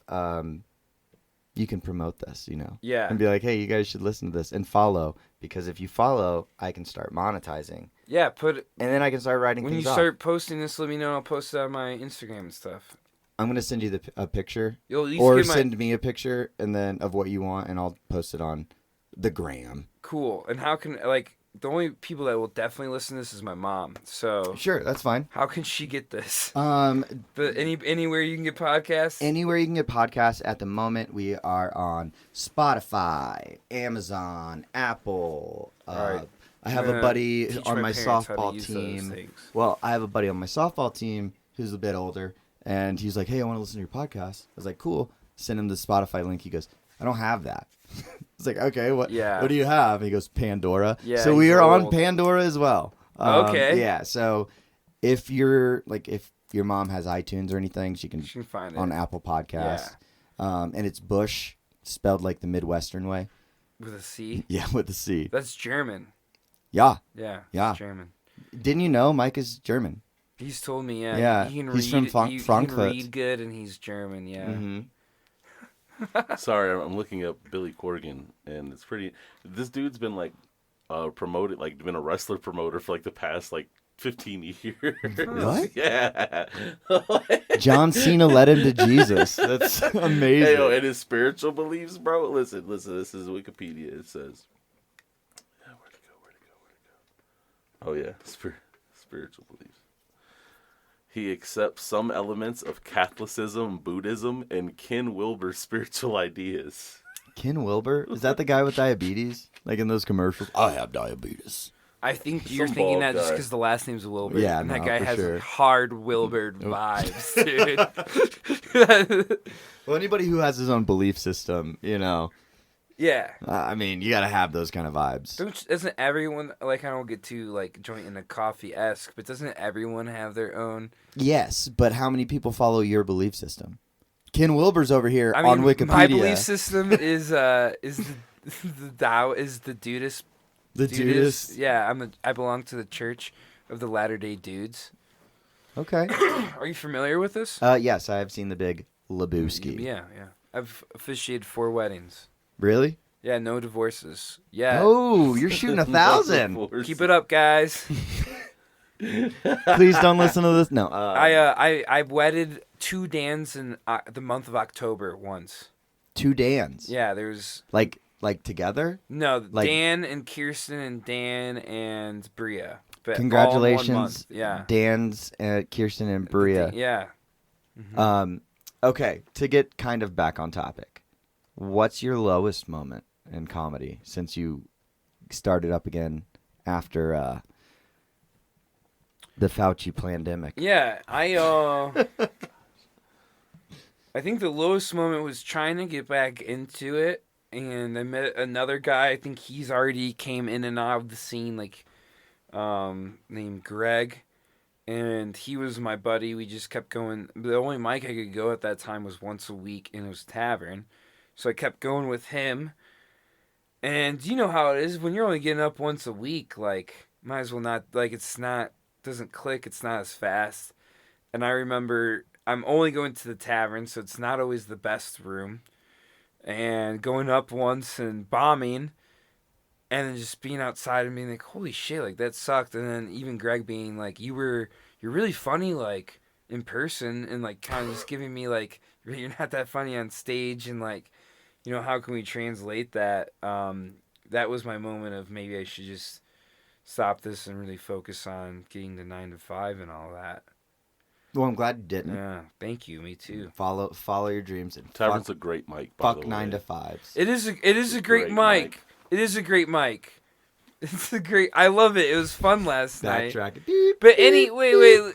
Can we just say, when you're doing a mic as much as that mic has done it, every mic in this city has had points where the room isn't the best room. Oh yeah. I think that is not me. That is not me talking shit about the tavern. You can all find right? a mic I love once you, a week, Christina. Jeremy. Huh? I say you can find a mic once a week that's like that. It's just Yeah. it's not the tavern. All the Mike's mics just have stirring had. shit. All the mics that we've had been to have at least have one. Said nothing have but had. positivity. I don't know what, I don't Also, know where a this rule that ends I've by. learned in the corporate world that I bring into the comedy world is don't talk shit. I do my best not to do that, except for Mike, you piece. No, that's hacky. Bet. That is not that hacky. What is hacky are your shoes. I'm not used to Mike. You guys can't see it. Mike's wearing camo boots today. This is the first time I've seen Mike with laces. You've literally seen me wear these boots before, like multiple times. But have you seen him tie them? No. Mm. Also, I have maybe seen those once or twice. It's mostly Crocs. Crocs for Mike. And me and my New Balances I found in a lost and found. Oh, hell yeah. Yeah. Look, you see how much wear and tear? Yeah, dude. That guy, either you walk on your tippy toes or the person before you who lost those shoes. Probably more of the person before. Yeah. Wait, let's see the other one. I don't have strong calves. Oh, dude. Yeah, you stole those from some, like, bicyclist. Oh. Okay, I wanna talk about Bush League things because this is Wednesday and we usually get the show out on Tuesdays now, but Jordan fucked up. We did a whole show yesterday, and I thought it was actually a pretty good damn show, and we only recorded Mike's voice, so I do want to highlight. Mike's gonna listen to that podcast he's so just gonna much. be like, just going to town on I hate the himself. sound of my voice. Oh, that's what it sounds like, Mike? I'll probably It's like, who are you hitting?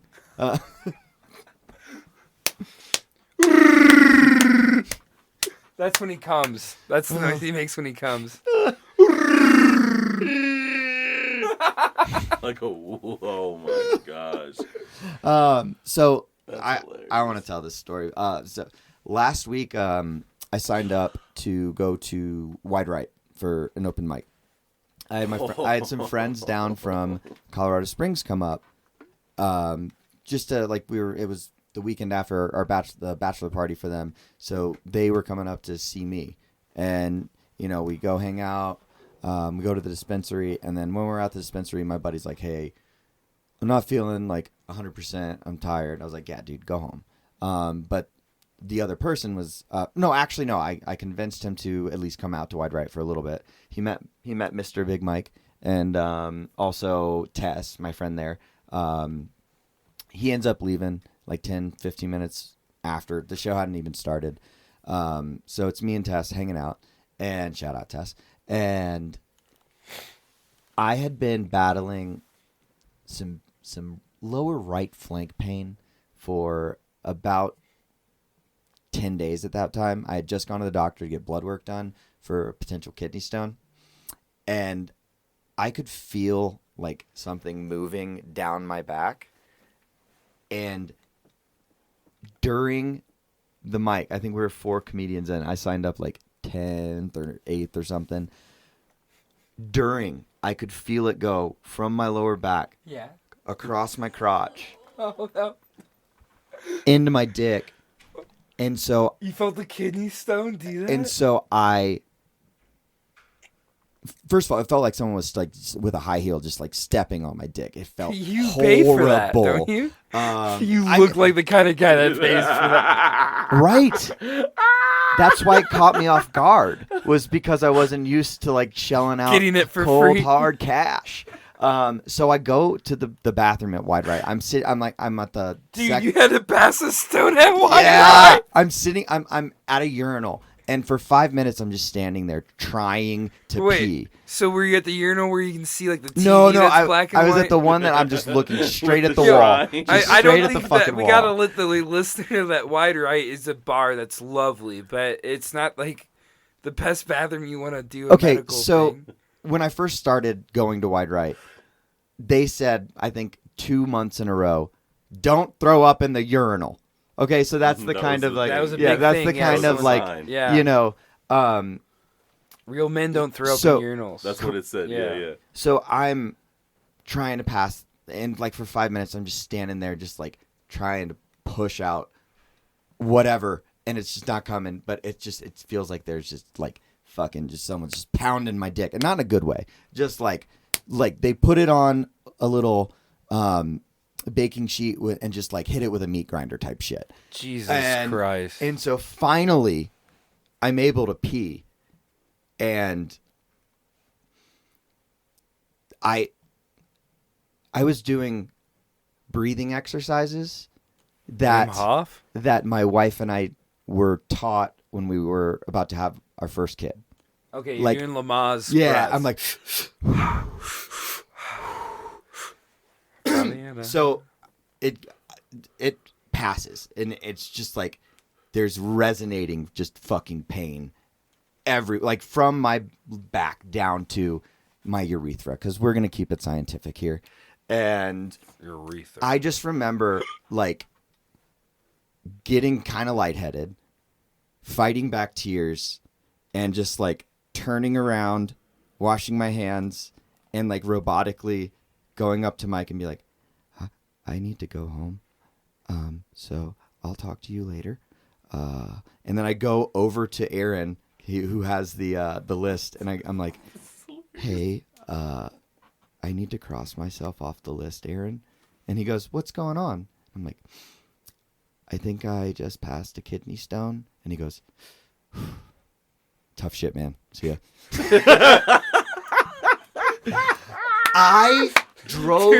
I go to my friend's house. I go to my friend's house, and like I'm like leaning down, and I'm just like, I don't know how to really tell you this, so I'm just gonna tell you this. But I'm in extreme pain because of I think I just passed a kidney stone. I have to go. I'm really sorry. And she was super bummed because she like specifically came to see me, and her buddy had abandoned her. And so I'm like, hey, yeah, I gotta go.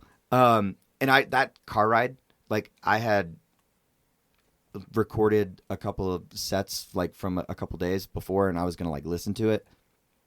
Complete silence, and I'm like holding on to my dick like it's a roller coaster, like guardrail, just like trying to relieve pressure in any way, shape, or form. And I'm never gonna bitch about like childbirth pain. Or never mind. I don't know where I was going with that.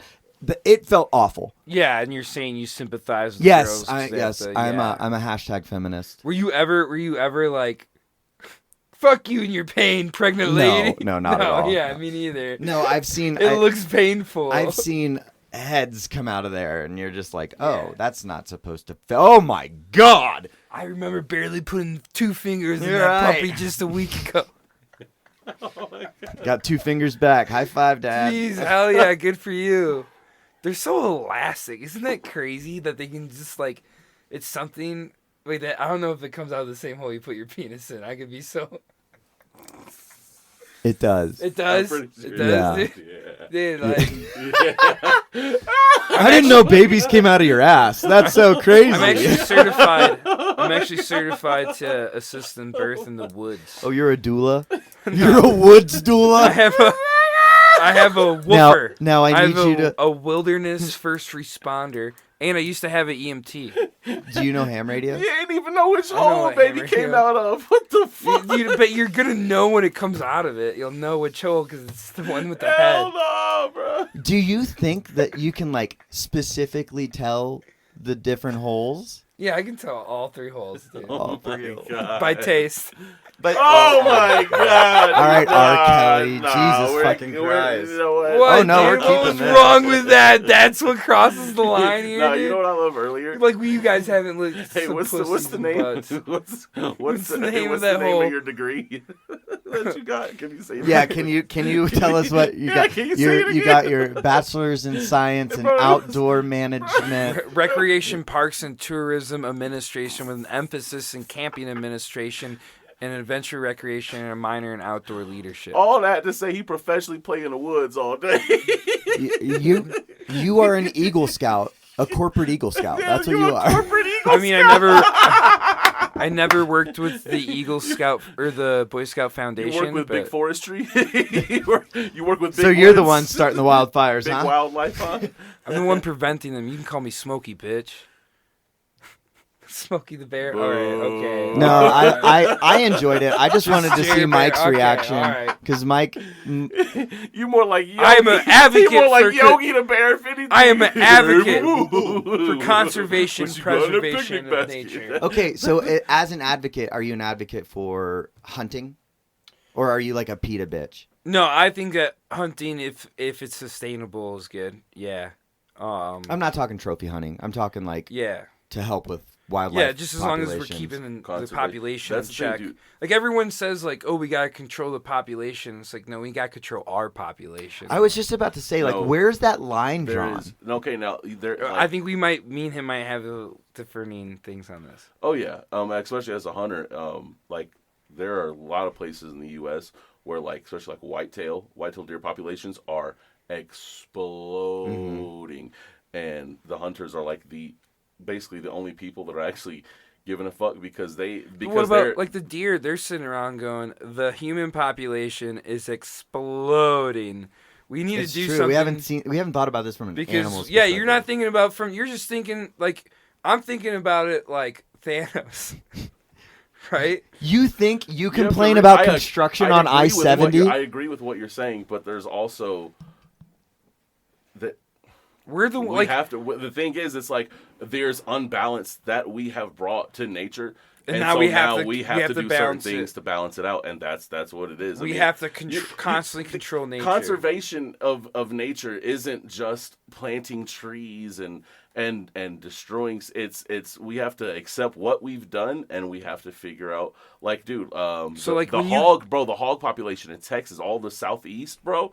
They're the only way. Well, to yeah, get and rid of that's that invasive is to- because yeah, you it's you got invasive. Russian hogs. bro. These You got videos, Russian hogs have you guys ever seen those breeding. videos? The Russian hogs and bred in. They're invasive. That's and something. they breed, and when they breed, they're super fertile. So like 30. They can do 30, 30 at a time, and then they'll and they can keep fucking breeding just like So, every year, dude. Every few, I think it's their regeneration rate is like less than 9 months. Have y'all seen the videos of Same with they just coyotes. getting they just getting the fucking choppers and Yes. they've Oh, got yeah. like I a don't fucking condone machine that. gun. That's not even. I mean, That's you just being. I have money in America. right? It's Here's my awful, jizz. But you but look. Go. it's pretty fucking cool to watch. Just mowing down. Yeah. I'm like, okay. There's no way Who- any country's so what, ever they going to found- invade the they U.S. found a much more fun way To control do the it. Bro, it's population. 2023. But you don't man. like. If you're picking them If up they and have eating the money them, but, and like, resources to do it, then that's their prerogative. And most of the time they are. Every single one of those hogs, they're literally taken. They're not just leaving out there, bro. it's not very good sportsmanship. Like if you remember watching the movie Sportsmanship. Yeah, it's not good. Do sport. you know the damage that these hogs It's not good cause sport. to like Yeah, these hogs to are wildlife? Bro, these hogs these suck. things are I terrible. get it. One of those hogs killed Robert Baratheon. It's a Game of Thrones Yeah, I reference. get it. Yeah, I got it. I liked it. It deserved Well, you what guys it got, didn't which laugh, was a chuckle. which was weird. It was a but, chuckle. I got a chuckle. You got, and that's what it deserved was a slight. Okay, but to go back to your point, where do we draw the line of like human population, overpopulation versus like if we're controlling the deer, why are we not controlling the human Who population? said we're not? The thing is, bro, people act like human population is something that like we don't want to know about when we're getting our numbers are being controlled. Why, I do. Yeah, you say you want to. No, I need to Majority of know. population don't want to. Who's to say that our population control already hasn't been and we naturally do it to ourselves. I'm just saying. How do we naturally do it? You know, you were just talking, bro. You've talking about been mowing the joking grass? about a pandemic. There's serious shit to that. You're joking about a pandemic. Who said I was joking? Exactly, that's what I'm saying. So it's like, I'll go down that rabbit who's hole. Who's to say that wasn't? You know, I'm not trying to spread any like craziness or anything, but it's like, you know, there's so much shit going on in the world, like so much, everywhere, that it's just like at this point, man, unless you know you really trying to go out and change it, like the motherfucker, the heckler or whatever the other night, bro. Unless you really are, then it's like, nah, don't like. I don't even like wasting like energy on opinions that I'm like, even if I'm not going to express them, I'm just like, fuck it. I'm not going to sit here and waste any of my thoughts on something that it's like something that I'm not gonna, if I can't physically, if I'm not there, I don't know all the details of something about it. And this is anything. It's with court cases, people going to anything that has to be. People were just that want to have an opinion on something. Oh, that's negative. I don't. People are very quick to have. Everybody wants to have a side, and you I know have what? opinion I'm on that. done having an opinion. I'm done having a side. I'm just trying to just do what I gotta do, man, for in my life, because it's just like, if you're looking at the world, bro, we're not guaranteed the next 10, 15, 20 years. If you really looking at stuff, you're looking at economy, and I'm not even talking globally. I'm just talking here in the U.S., bro. If you're looking at the way things are, it's stop worrying about all that bullshit. Israel, Palestine, they've been doing this for thousands. millennia.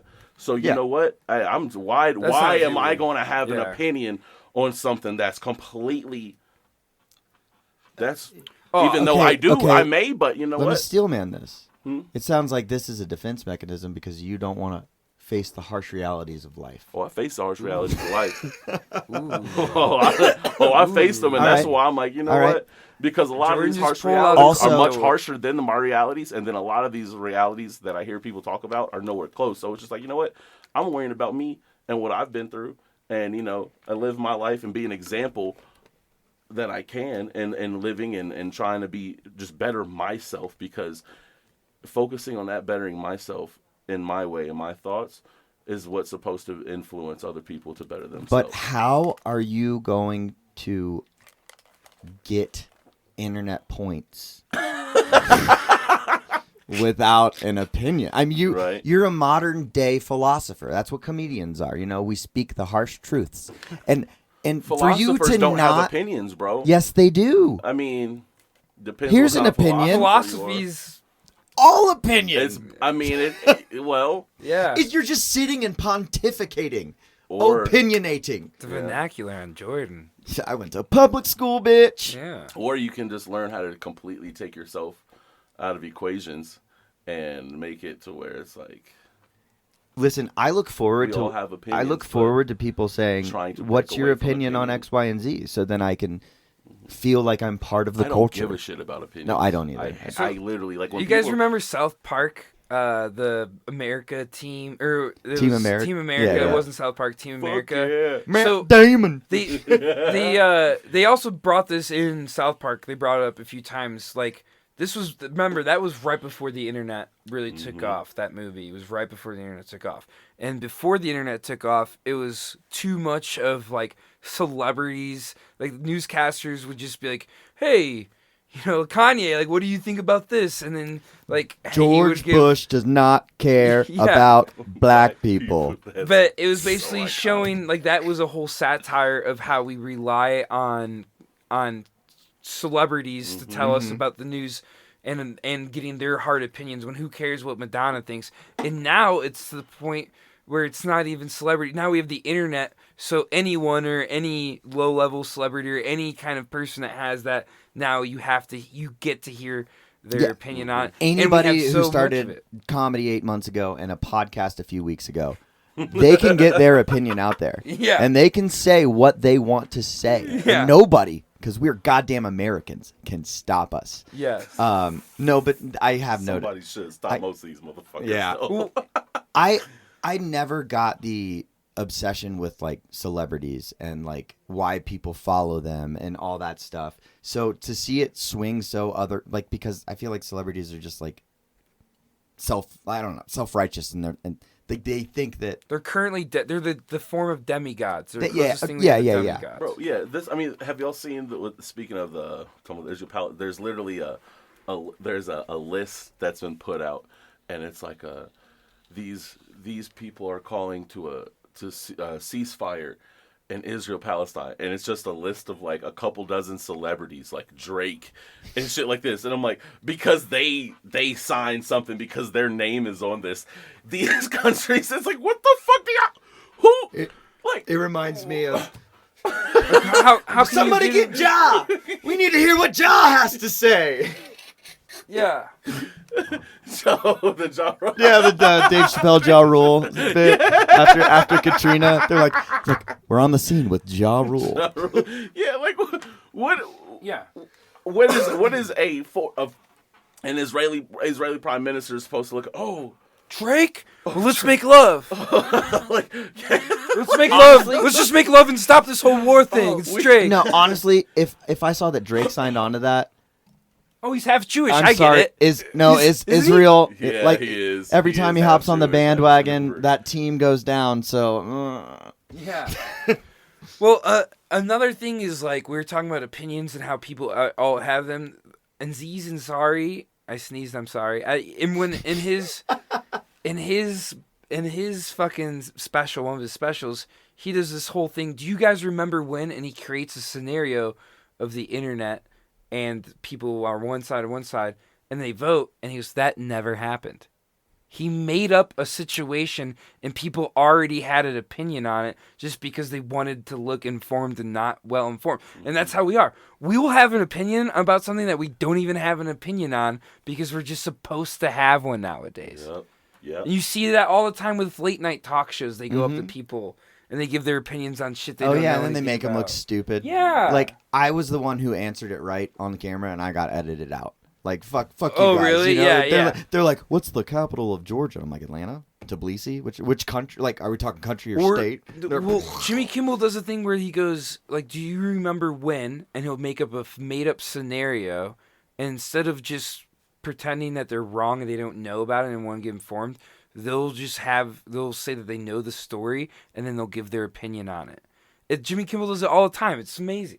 You know, I love my. We're just one gaslit culture, huh? I mean, I still really don't know what that word means.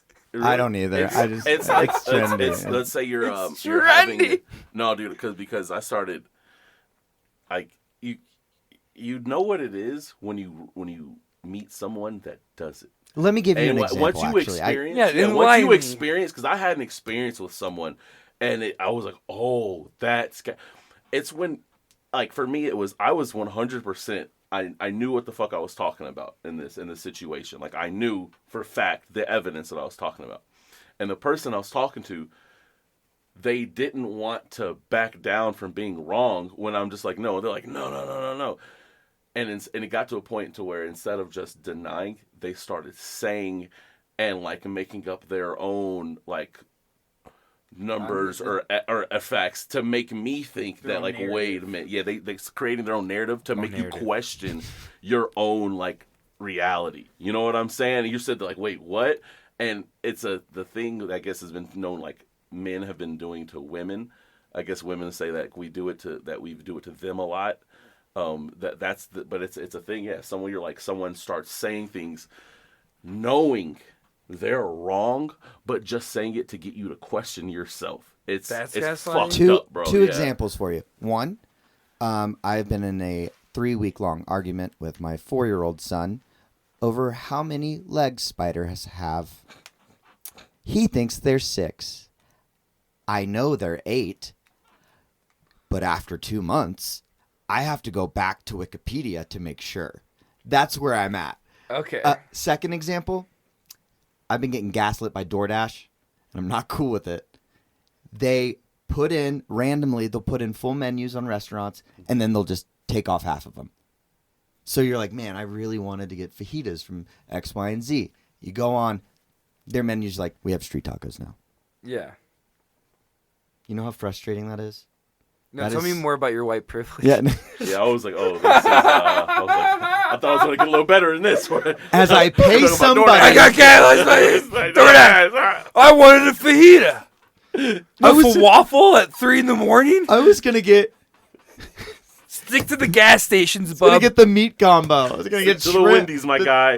They never change. Yeah, man, that's your fault But no, yeah, but that's for what gas. expecting quality food from DoorDash. All right, thank you guys for teaching me about DoorDash. I mean, Yeah. gaslighting. Yes. Now he's gonna be just like gaslighting everybody.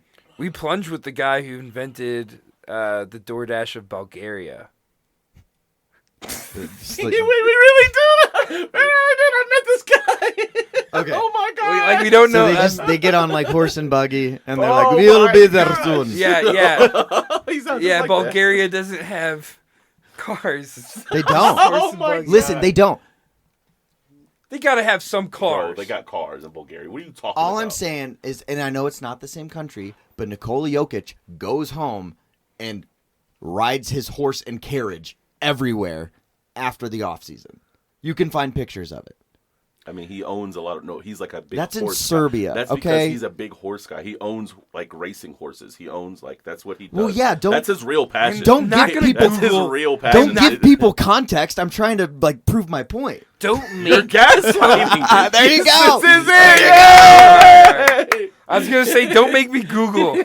That's it, bro. I'm telling you, that's what Okay. gaslighting does. Good It makes example. you- Good example. He's like, holy fuck, I've been gaslit my whole life. I like that. I like that you didn't like you said it and then you did an example of it, and that's how you really learn things is by doing. Mhm. So Amen. I always ask people what kind of learner they are. You know, Yeah. are you a visual learner, auditorial learner, or like I guess like kinesthetic? yeah, So thank you for being auditorially. I'm like story. Like if you tell me a story, I'll remember it.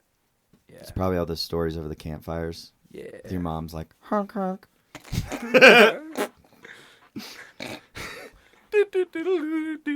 Yeah. I mean, my talent shows were bomb, dude. Me and my friends dressed as clowns, and my mom gave us a routine and everything. That's pretty cool. It was cool. Yeah. I also was in the year My after man's that. riding a unicycle juggling at the age of 7. Dude, I was. Can you ride a unicycle? Please tell me you can ride a unicycle. I have gone a few feet on a unicycle before. Yeah. You busted your ass. There's one on the farm. Did it have like Farm had a everything. rugged tire so you could go off roading? No, it had a tire that could barely keep air in it. Have you ever been on stilts? Yes, I've been on stilts. Yeah, How'd you I feel? can do. What was I it can like do to be like some Big Mike? animal balloons. I'm not as good as my sister. I can't face paint for shit, but my sister's good at that. Yeah, I did mostly the livestock Yeah. care. Yeah. How many animals- Cornbread was my clown name. How many? I wore like a country That hat. seems so with, like, a racist. hat. I just Hey, cornbread. Bevel. Hey, cornbread, get over here. Cornbread. My mom, Hi, her Jeremy. name was Cinder Cinder? Yeah. Okay. because of all the bricks. No, What? cinder blocks. Like cinder block, yeah. No, but yeah, her name was Cindy, and she decided to come up with the clever name of Cinder for her clown name. Yeah. Sick. So one thing also. Where do people send her? Ah. That is Oh another my good God. dad joke. There you go. So there's another Jeremy. This guy's There's fake. another Jeremy in my school, Jordan, whose mom was also a clown, and her name was Pancakes. Now there's not too many clowns, Oh my God. so they were like rivals. Bro, Like, this has this to, is like- this is some. Can shit we like- make this a oh my movie, God. please? Yeah. What the fuck? So Jeremy. Small the- town. The other Jeremy was clowns. Two sons. Two Jeremys. Okay, sorry. So he was 2 years older than me. So all these teachers would always say, like, they would go, "Oh, your name's Jeremy, and your mom's a clown. Your mom must be Pancakes." I'd be, "No, bitch. My mom's Cinder." You know, stop mistaking. Those So I real spent a lot clown of my beef. childhood getting mistaken for the other Jeremy, for the other being Pancake's son. So is your kink pancake tits now? Oh, we don't want to get into into my sex life right now. Why is it bush league? Let's just say it's funny, and we'll leave it at that. Okay. Yeah. No, I'd love Let's to just hear say I'm about really this. clowning around right now. Oh yeah. Yeah. Really twisting those balloons. Dude, my balloon's getting twisted. I'll let you know that, dude. Dude, is that why my mom's so good at hand jobs? Hey, yeah. From Oh I heard my it from the other God. Jeremy. Yeah. I heard it from the other dude. I'll tell you, Pancakes. She knows how to twist a balloon. But All she right. makes me floppy. Oh my God, I am not even getting it. No. Floppy the clown. Okay, so were you and other Jeremy rivals, or were you? I didn't really like him just because I'm a little bit of a beta in some ways. Where if I see someone else coming up, it's like I've got to snap this dude down. I gotta get him. I hear you. So you're if there's not, another Jeremy. You're the opposite of the rising tide Well, rises since all you know, boats. there's only two. I am rising tide. You're like, I'm a goddamn drought, and I'm Hey, coming for you. I do say that all the time. I love the rising tide. I always make sure to Tommy Wynn, November 16th, Skylark Lounge. Go see him. Yeah, I like to raise. This is the true Bush League part of the podcast. Yeah. Is where I say bad dad jokes, great dad jokes actually. Don't get the acknowledgement that I fucking deserve, and we have a lot of awkward silences. Do you know that self-awareness is more important than confidence? I was not aware of that. He said this to me the other day because he tried to convince. That's such. He tried to gaslight me. Yeah, He tried to gaslight me. And I to don't know say what I was gaslighting shuddering means. and that I was shivering in the grocery store. He said he saw me shiver, and I was You like, "Yeah, I shivered. didn't shiver, bro." You're And shivering. he's like, "Bro, you shiver." We, So Were you it's guys- okay. were We you just guys got near, done like- with the cold plunge.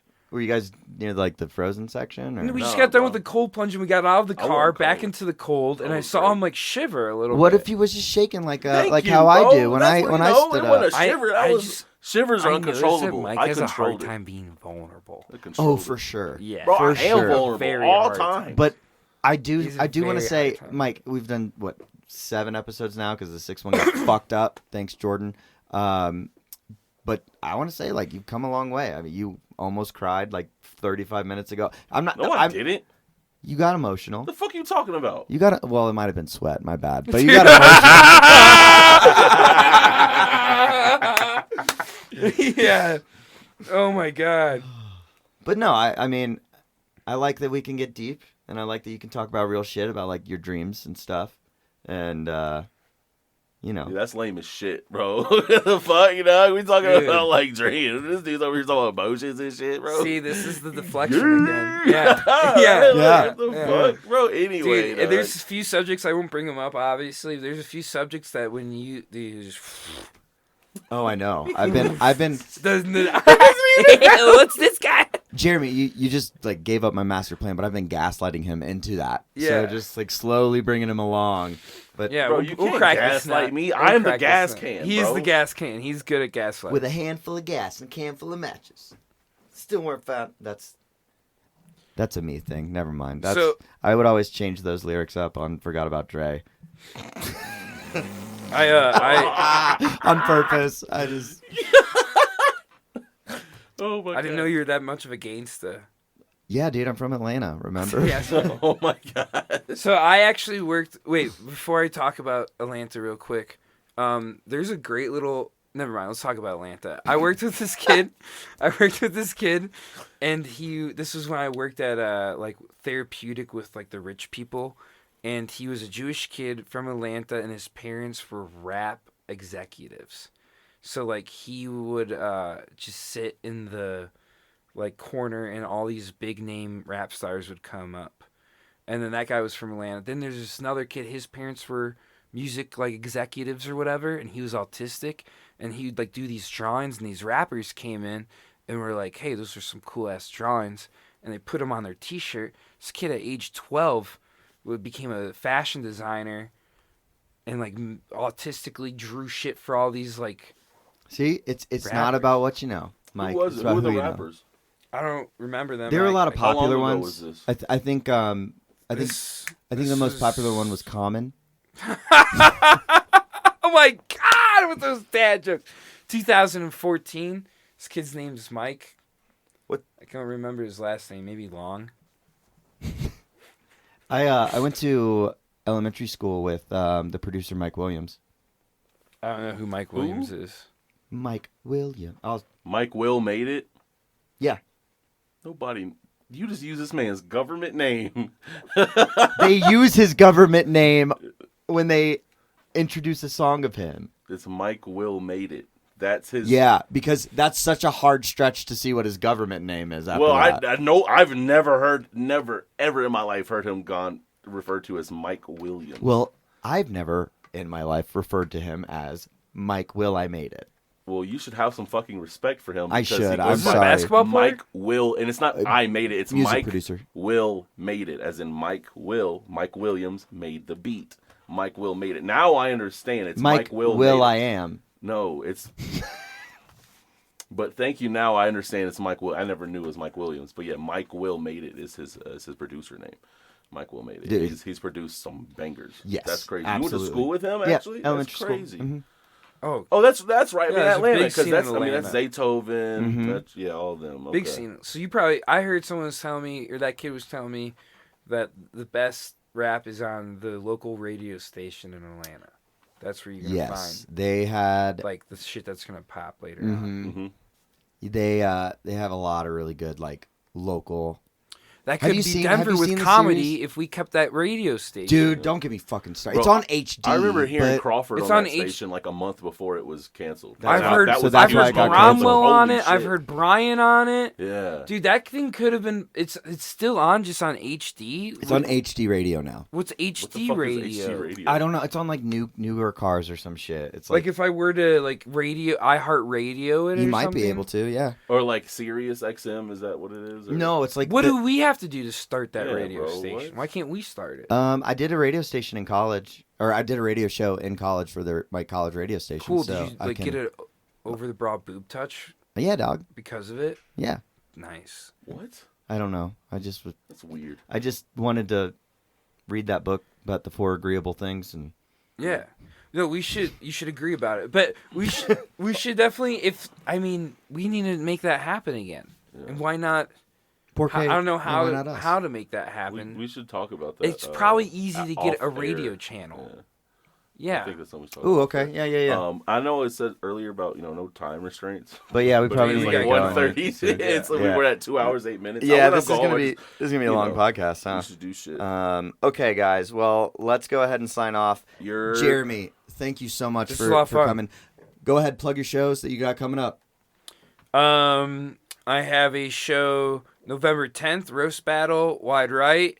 I have a show November 16th at the Skylark Lounge introducing Tommy Wynn. Nick Dean will be the headliner. And then I have a showcase on November 28th at the 26th Tavern. Hell yeah. Yeah. All right, cool. And then the roast battle wide right starts at 10:15. When on Wednesday does your show start? 7? 7's when doors open. Yeah, come Alright. at 7. Get yourself a few drinks before the show starts at 8. Cool. And then Tomlinson's things starts at 7. Awesome. Yeah. Mike, got anything coming up? just a roast battle, November 10th. Who you roasting? This fool right here. Oh dude. no. Yeah. You guys got to get real personal with it, like the chicken wings thing, like the The chicken the bones. fact that Excuse chicken me. bones, yeah. I think- Well, dude, there's only so much I can do without being racist. Yeah. No, you can make it like Like you can if make I it start like, off with chicken bones, dude. you can make I'm it like slapping him. his family's really into the occult, so What? he hadn't talked to his granddad in a while, so he was throwing chicken bones on the ground. Yeah. Cool. That's Something even more racist. Yeah, putting voodoo, like using Jeez the bones for Louise. voodoo. Oh my god.